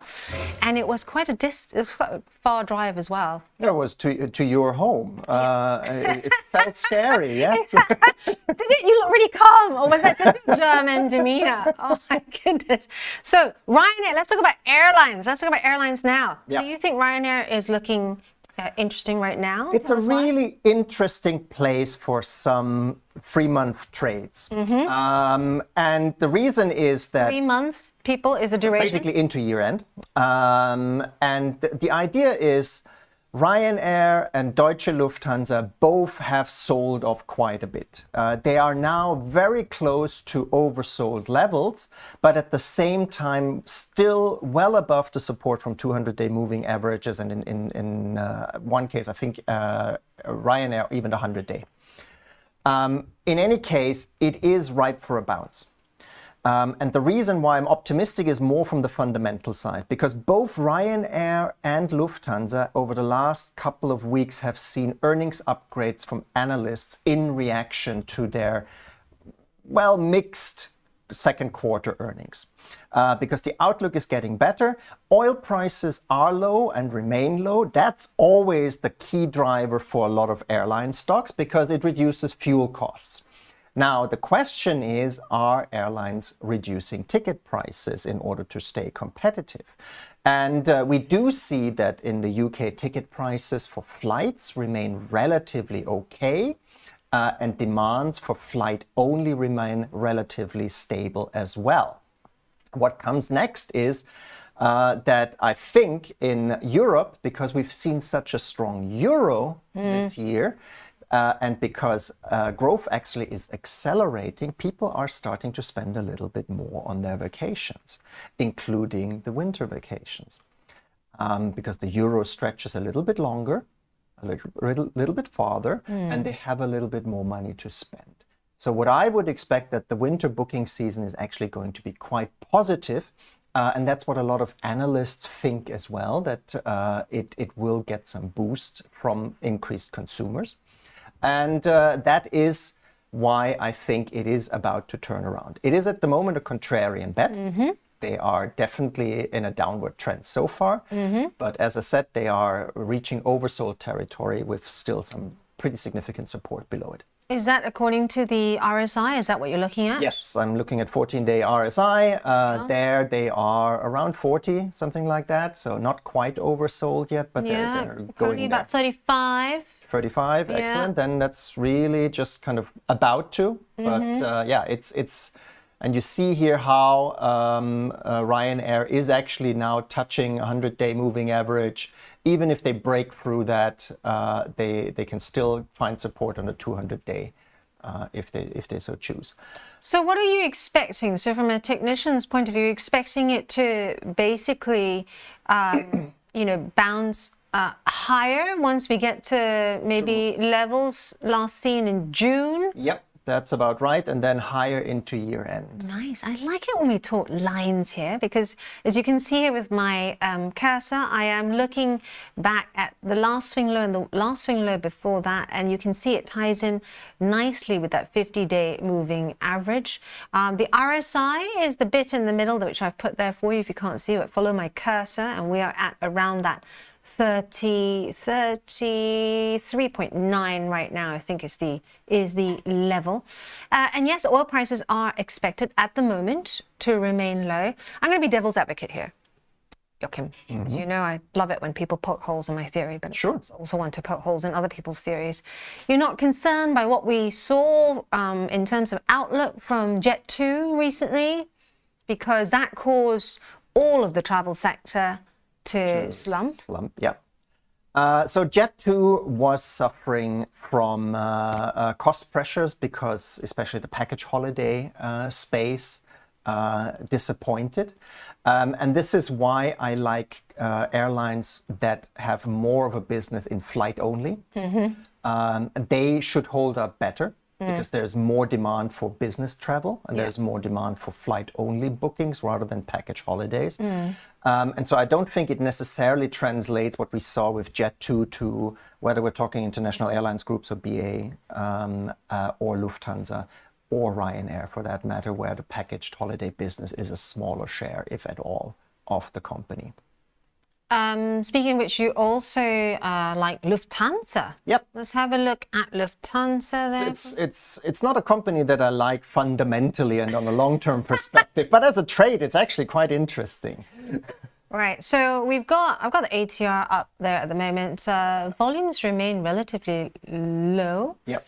But is this the same sort of premise compared to Ryanair? It's the same premise. The last results on the 1st of August for the second quarter showed that costs eased materially because of lower oil prices.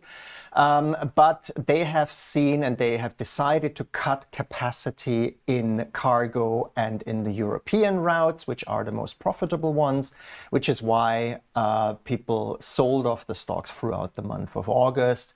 They basically have priced in lower margins in 2026. But as I said, Lufthansa, just like Ryanair, analysts have started to become more bullish. We see more upgrades in recent weeks. And I think all the negative news from the second quarter results are now priced in, and it's time for a rebound.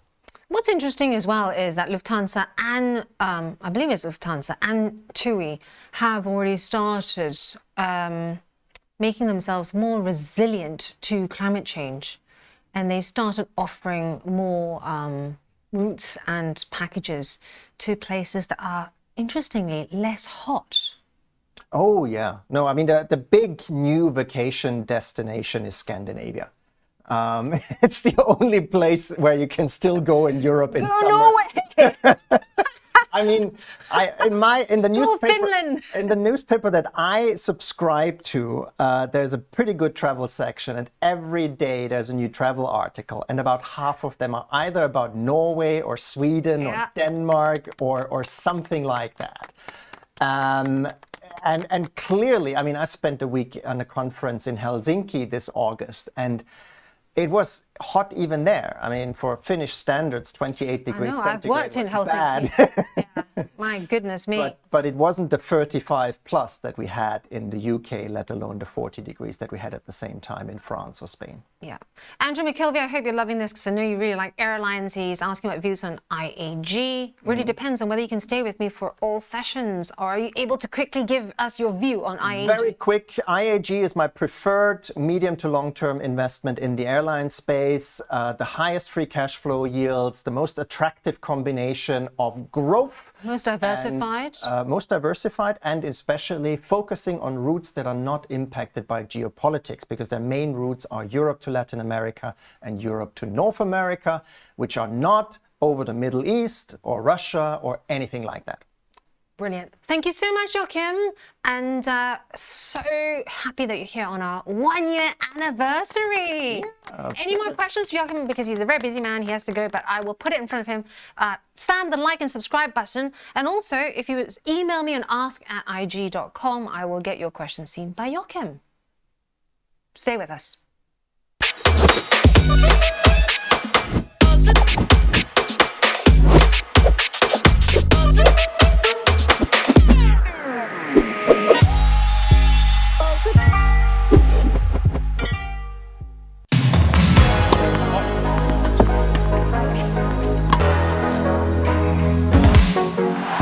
Let's do this. Hello, Pat Cash. So guys, I've always been known to be the fastest, the fittest, mentally the toughest, but the cash returns. That's something else.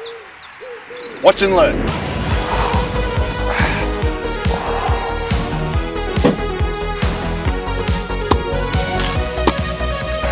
Come on, Pat, come on. Cash returns, come on.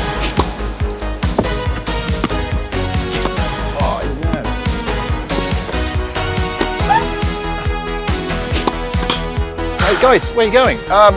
You're not going to get better than cash returns.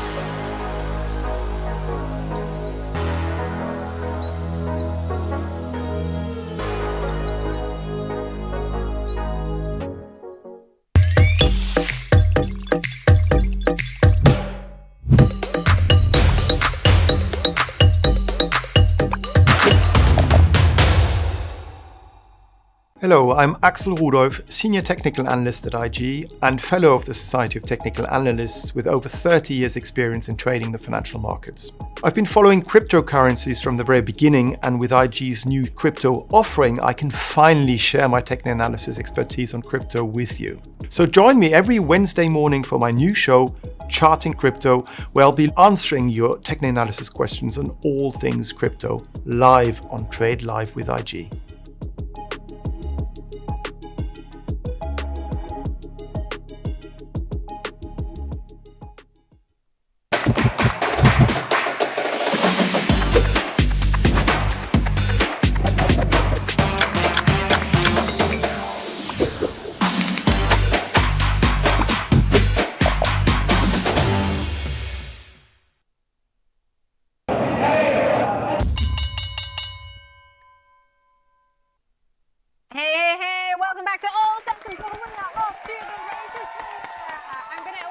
Bill Blain in because Bill, love that you are with us on our first year anniversary. Let's get us across the all sessions now that we're open and off to the races as well. We've got Broadcom, of course, up 6% there after that cuckoo bananas move overnight. Plug Power as well, up 3%. And we've got some of the quantum computing names up 2.6. MicroStrategy just coming back a bit. Any of those names there, can you see them, Bill, that pop out at you?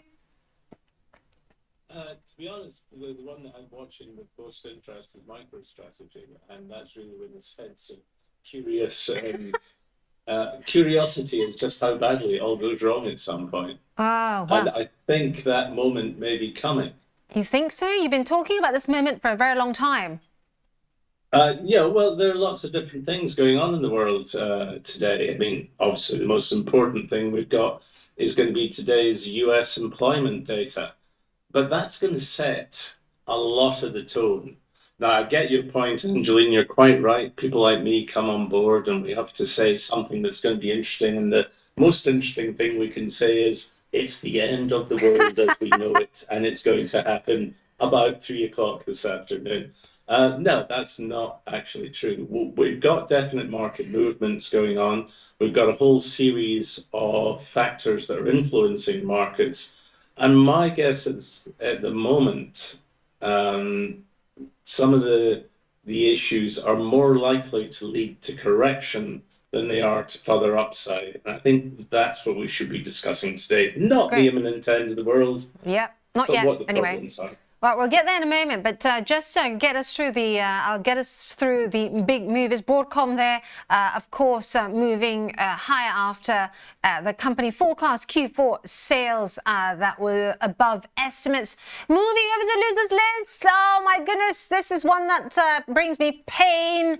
People, Lululemon down 17% after the company cuts its full year profit, and also said that was going to cut its sales forecast. I'm glad now that I gave up waiting for the bounce late last night at 10:45. Some of you may have got messages from me, but yes, this is one that is deeply in the red today. Nike as well. Sorry, Rich. Nike is down 1.3% there.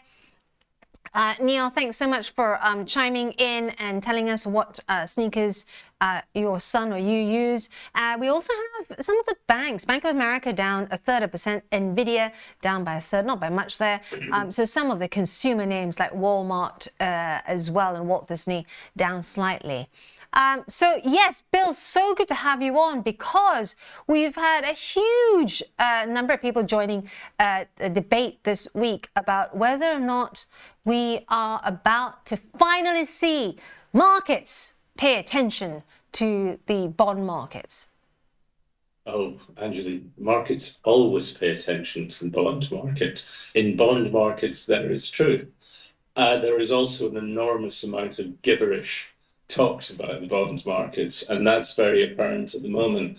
I would advise anyone to go into their LinkedIn profile and just read the multiple issues that have been sourced from ChatGPT or from Grok, saying that 30-year rates in the UK and in the US spell the end of everything. No, what that increase in rates is telling us is that there is a clear inflationary threat. And this is what we talked about last week with my buy the long end, so long the short end, as we say, and short the long end, because we do think that inflationary expectations are going to result in a steeper yield curve, which means that 2-year rates will remain relatively low, but long-term interest rates will continue to climb higher.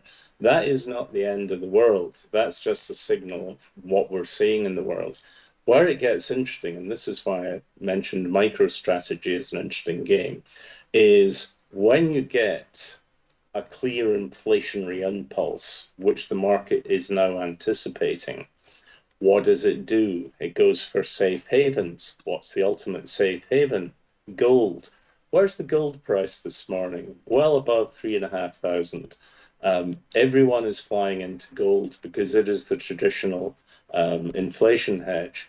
What are they doing with Bitcoin? Well, Bitcoin's had a bit of a sell-off on this rising inflationary trend. To me, that just illustrates that Bitcoin is anything but digital gold. It's a flavor, it's an idea, it's a concept, it's something that people have talked up.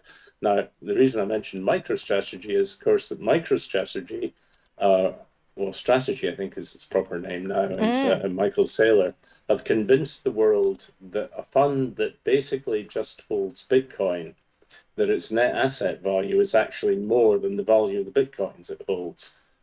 Doesn't make any sense to me, doesn't make sense to anyone I speak to, but are clearly speaking to the wrong people, because it continues to go up, as you've seen it this morning. Now, I think as people start to realize that Bitcoin, of course, is not an inflationary hedge, that's when it becomes, again, interesting. That said, I am never going to predict an absolute tumble in Bitcoin, because inevitably I will be wrong, because there are enough people out there who will think, oh, it looks cheap. I will ask them, what is it? And they won't be able to answer it, but they'll say, it looks cheap, so I better buy it. Well, Bill, hold that thought because we're just going to go to a Sting Expert Edge Sting and we'll be right back with you. But do hold that thought because we're going to dive deeper into that and also this continued inflationary environment.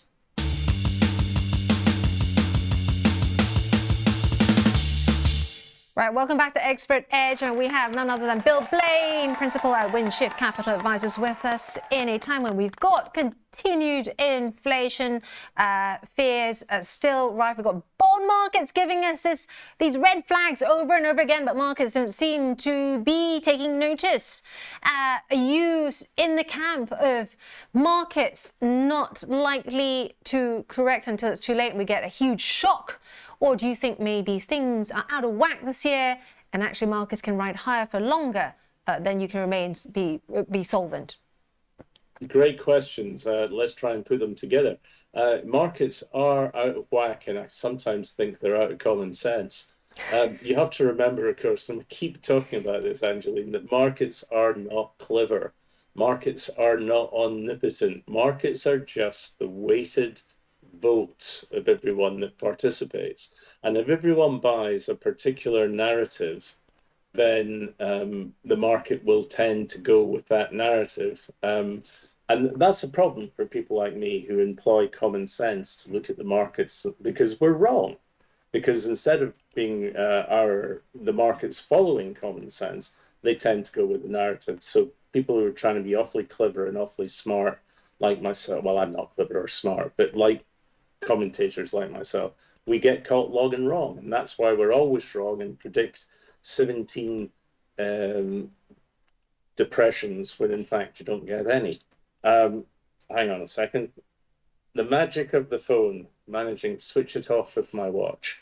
The real issue though for markets, I think, remains just how bubblicious some sectors are, and how they're not really factoring in how the world is changing. Now, this has been a fascinating week, especially starting off with this Shanghai conference, which was actually held in Tianjin on the Chinese coast, which is a fantastic place, by the way. They've got breweries, the whole lot.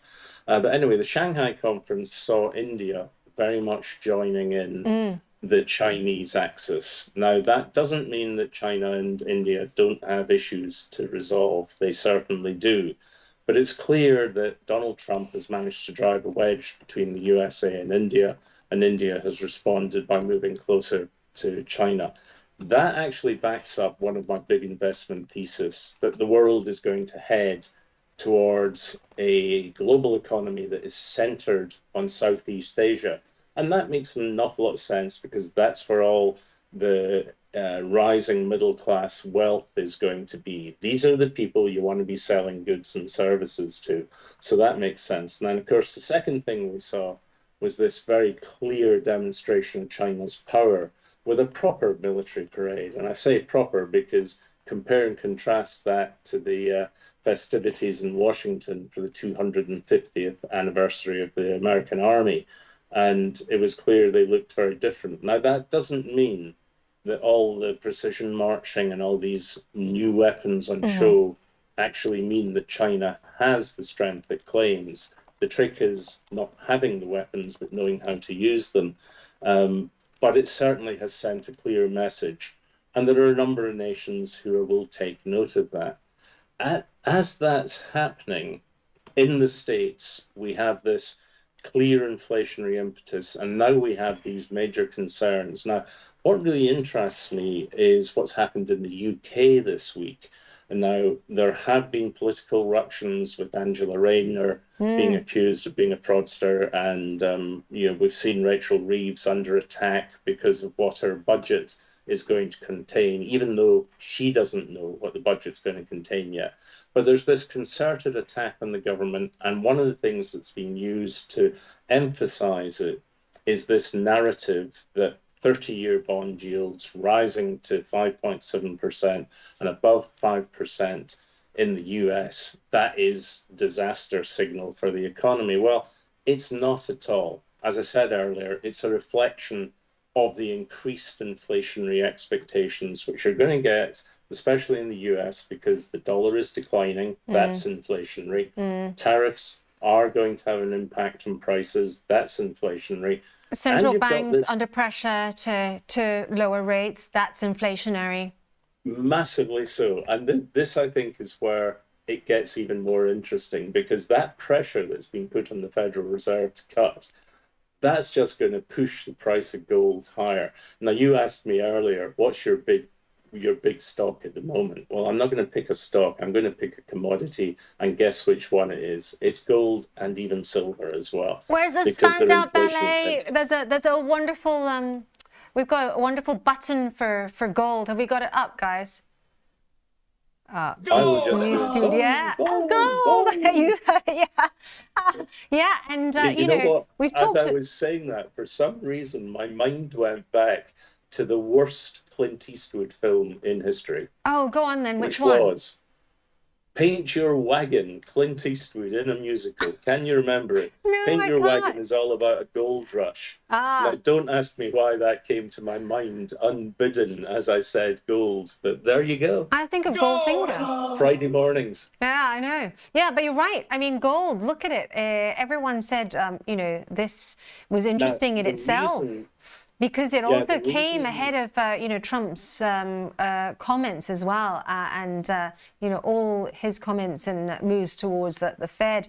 But I think this is, you're right. There is this effort out there by governments to almost, it's almost like fearmonger everyone into thinking actually it's going to be terrible. It's not governments that are doing it. It is basically right-wing populists.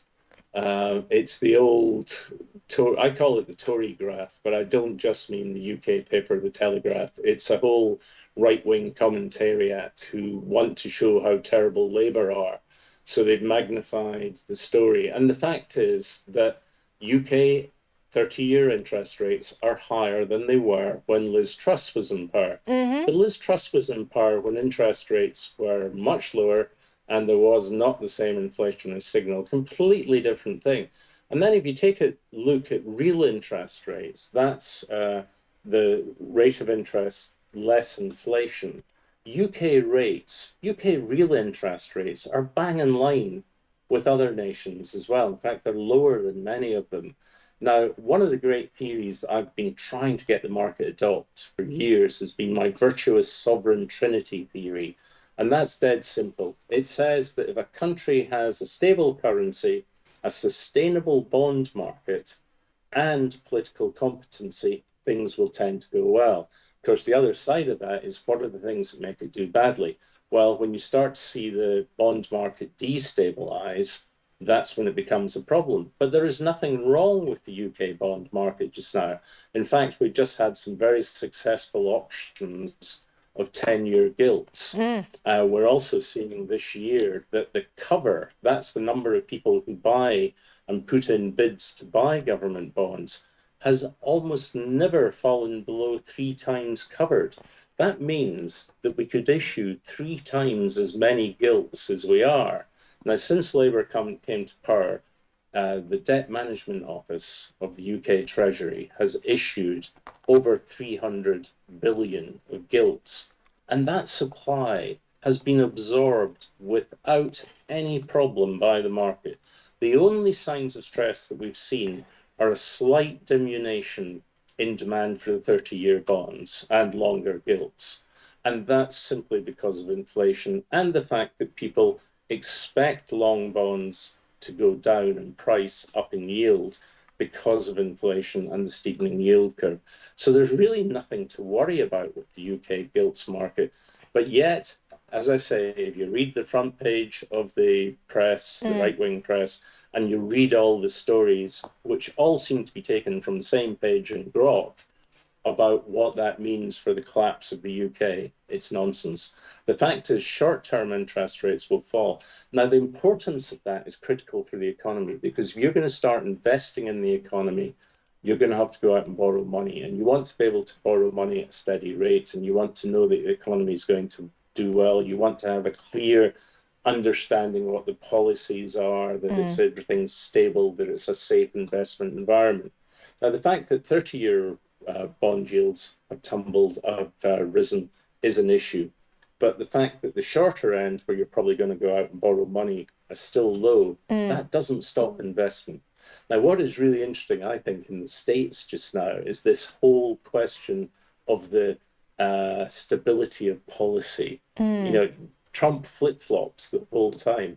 And I was just reading and I was watching some of the dinner last night in Washington, where you had this massive long table and all the tech lords. And it was almost like they all took turns to praise Donald Trump. It was And they the were all kissing saying of the. how much. It's the kissing of the ring, darling. The It was- kissing of the yeah, ring. but I'm going to be a tad rude here. Which ring were they kissing? Oh dear, Billy, you can't say that on Oh national dear, TV. oh dear. At 9:18 But the thing is, in they the morning. all went round and they all said, I'm going to invest this much, I'm going to invest this much, I'm going to invest this much. But the thing is, I don't think any of them have real plans for investment out with what they were already going to do.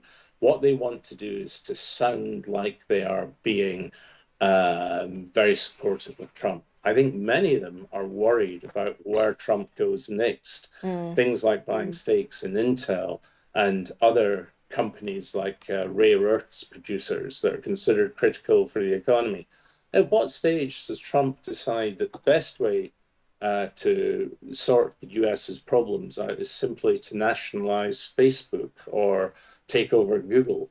Yeah, sounds extreme, but 6 months ago, none of us would have believed some of the stuff that we accept without question today. Which is also why I think, we're seeing those moves in crypto and Bitcoin, right? Because let's face it, as long as Trump 2.0 is ongoing, we all know he's very pro-crypto. That space is going to be well supported. $5 billion in profits from his crypto ventures since he became president.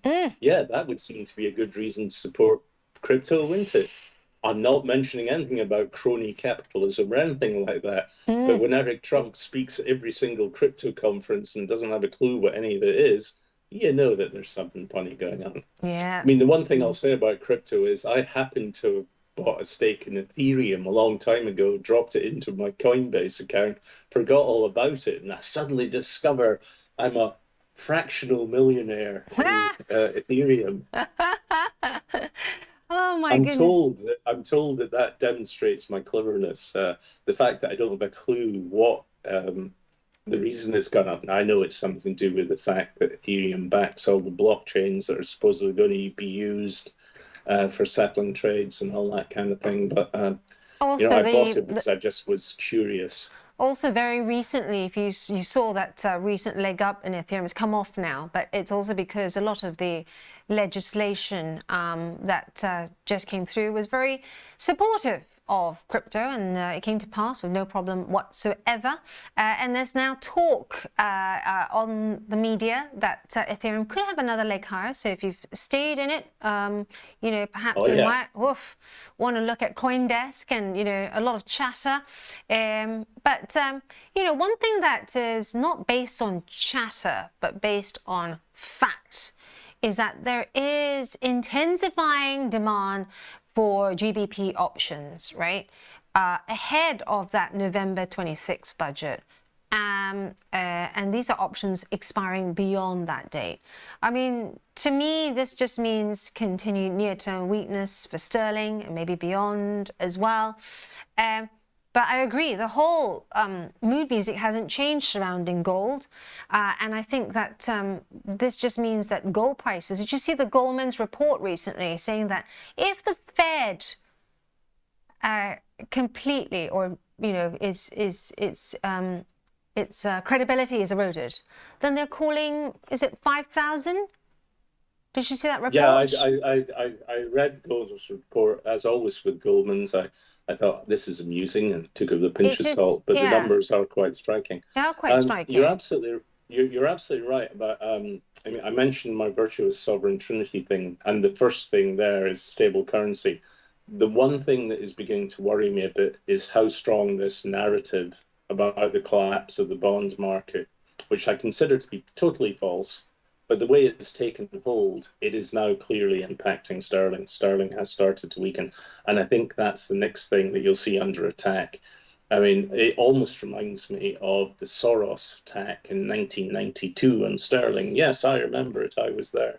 And you know what was really funny? The guy that led that attack was Scott Bessent. He was Soros's man in London. He was the man that crashed sterling on Black Wednesday, or was it Black Tuesday? I can't remember, and pushed UK interest rates into spectacular territory until, was it not Lawson, until the Chancellor abandoned ERM. You know, there is the possibility of ructions in sterling, and as always, it will be fueled by the market narrative driving trades. In terms of what's going on in the US and the Fed, that remains, for everyone outside the States, a massive issue. I mean, because we just really can't contemplate that suddenly the Federal Reserve will no longer be independent. And I don't think it's worth even talking about whether it happens. It effectively has already. We are beginning to see Fed members sidling up to the Trump administration. And remember, Powell will be gone in May. So effectively, it's going to happen. But really, at the end of the day, what difference does it make? Because if you take a look, even if the Fed cuts interest rates, and you correctly said that will be inflationary, that doesn't mean that the bond market is necessarily going to follow. I mean, I've had this argument a couple of times, and it really surprises me when people say, well, if the Fed cuts interest rates, bond yields will go down. No, if the Fed cuts interest rates and the bond market agrees that makes sense, bond yields will go down. If the bond market says this is going to create inflation because you've cut too early in a hot economy, and that will drive up prices, that means that the future value of our redemptions will fall because of inflation. So we're going to sell bonds rather than buy them. So it is the bond market that sets bond yields.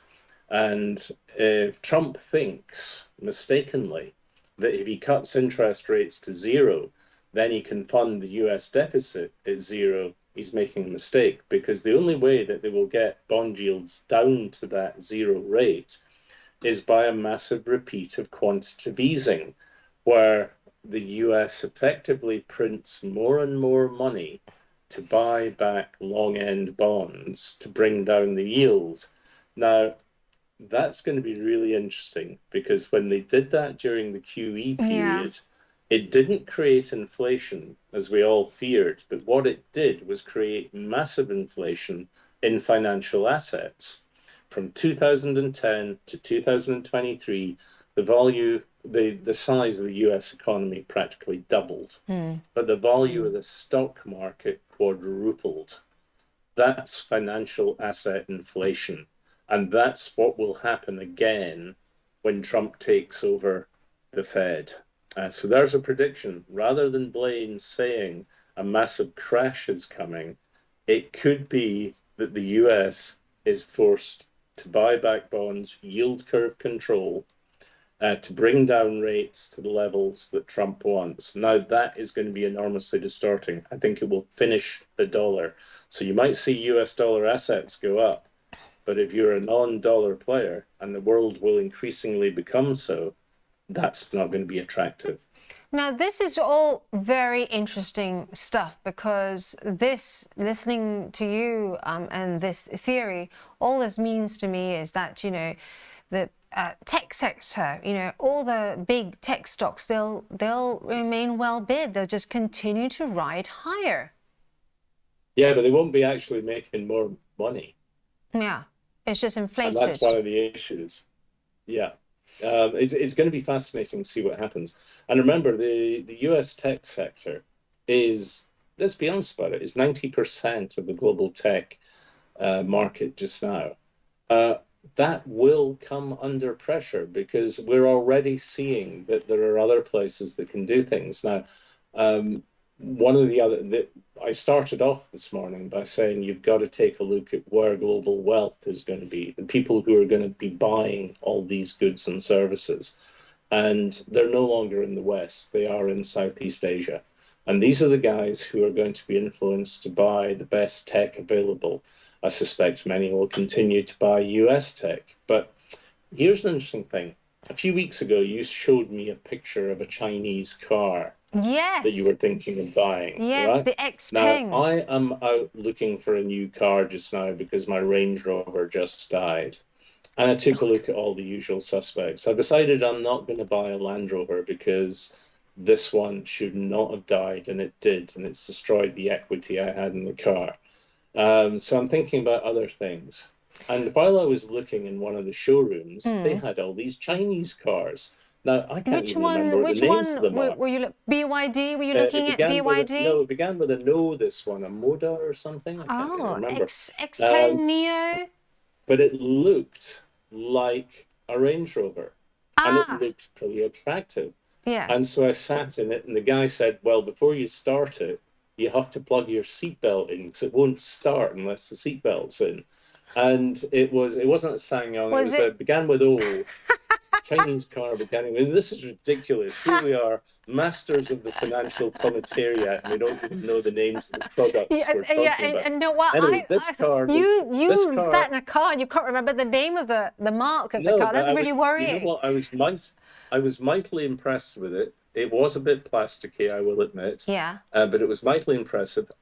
I did think about, because it's less than half the price of any of the other competing cars in the area, I thought, maybe I should just get one.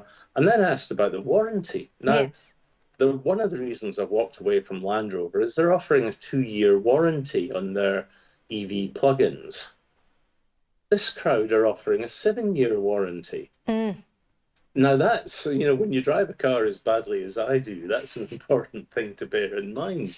Anyway, I decided I'm not going to buy a Chinese car. I'm going to do something else. The key issue, I'm talking about the listed ones, right? So your Neos. Neo is fascinating. Those of you that are in this space, but to me, Neo is still very much a very volatile stock, and if anything, this is a short, because they have gone with the strategy of building at great cost as well. Their USP is they're going to have these pods around Europe, and you can drive your car into the pod, go for a coffee and a croissant, and come back, and without any human intervention, it will change your battery for you at a low cost. So that is what they're aiming for. We have someone who is very knowledgeable on cars as well.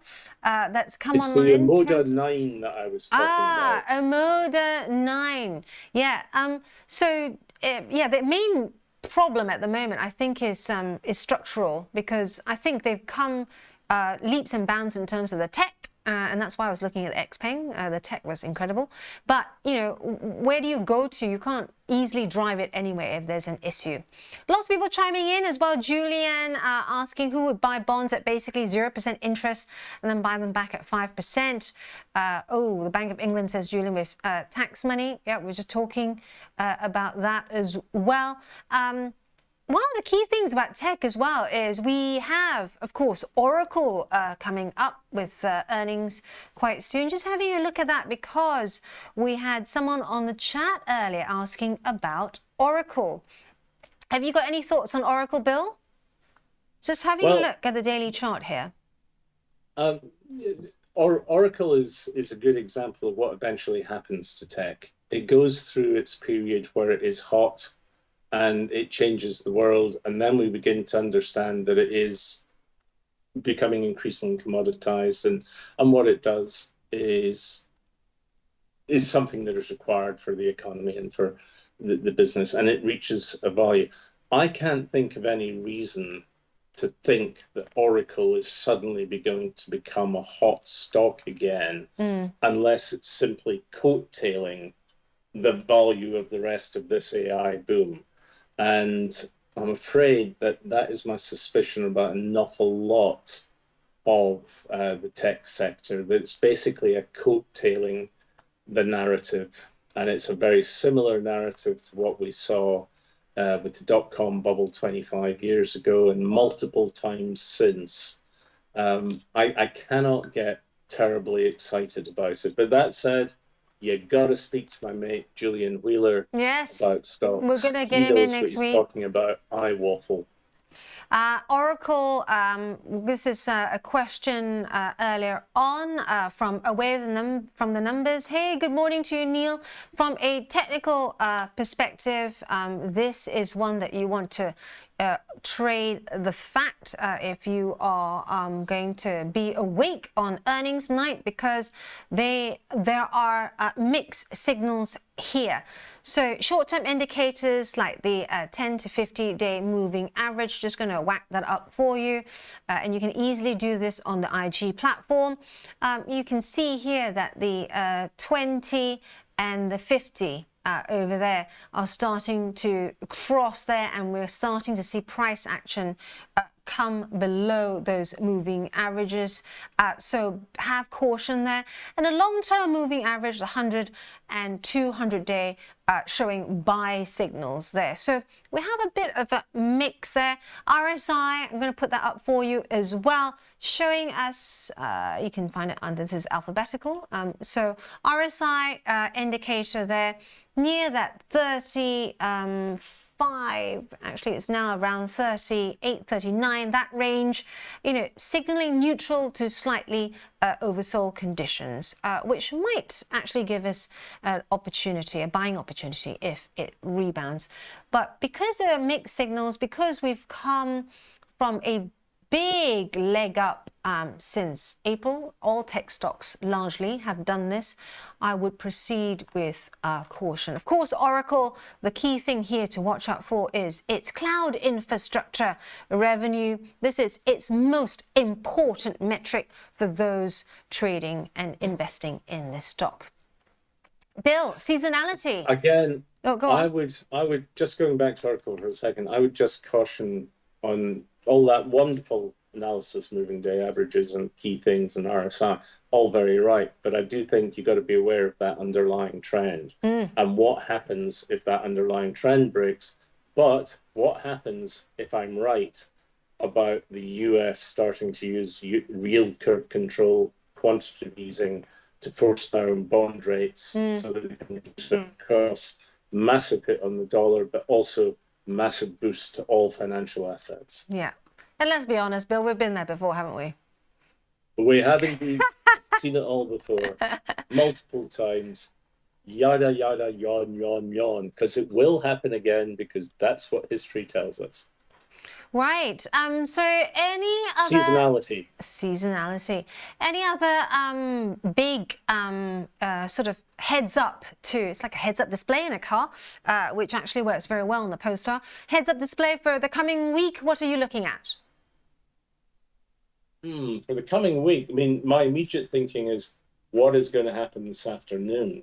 We've got the key US non-farm payrolls. Now, if you remember the last time they came out, there was a massive 250,000 revision downwards in the number of jobs that have been created in the US economy. We've got a very modest expectation of 75,000 new jobs being created during August. But I suspect that we may even get lighter, and we may see a continued revision downwards because companies are reacting bit by bit to the tariffs, and that is affecting the economy. And there are also the pressures from, I'm told by American chums that the effect of ICE stopping people on the street and demanding to see their papers is now having an effect on the economy, especially with legal workers who are the mainstay of many businesses. So I think we're going to see an increased negativity in the numbers. Now that's good for bringing down interest rates. It justifies the Fed cutting later this month.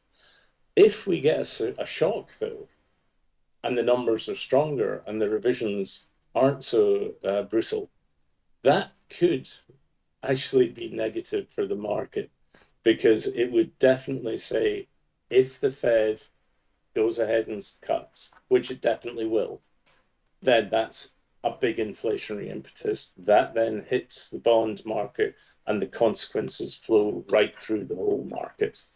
So today is going to be a very interesting day. Where that leads to next week, well, you've got to start to be looking and my key thing to watch just now is inflation and how the gold market reacts. What we then pick up are the secondary effects on the more speculative markets, starting off with tech, but also things like crypto. Fascinating times ahead. Fascinating indeed. And as we hit the drum roll for the non-farms a bit later, just a quick reminder, taking a look at the dollar basket there, otherwise known as Dixie, or the dollar index there, still looking potentially for this to fall to around that 95, 94 zone, especially if we get a bit of a shock of a number, but we'll see. And also looking at Bitcoin as well, keeping that in view because it declined some 9K last week. I think that was the number. Gold, of course, we talked about this with Bill. You and I talk about this very often. Remaining very bullish at the moment, given everything that we have spoken about, and gold miners even more so. So if we continue to see spot rise higher, then gold miners are likely to also continue doing well. Yeah, I'm kicking myself in gold miners because I bought into a gold mining ETF on my personal account, thinking, yeah, gold miners are bound to go up in line with the rise in gold. And it did almost nothing. And then just suddenly in the last few weeks, the minute I decided to sell, it started rising.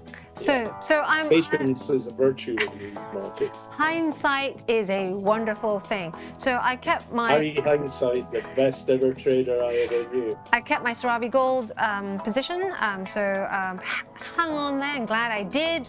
And I did take some off before my holiday because I don't like leaving too much stuff on the table.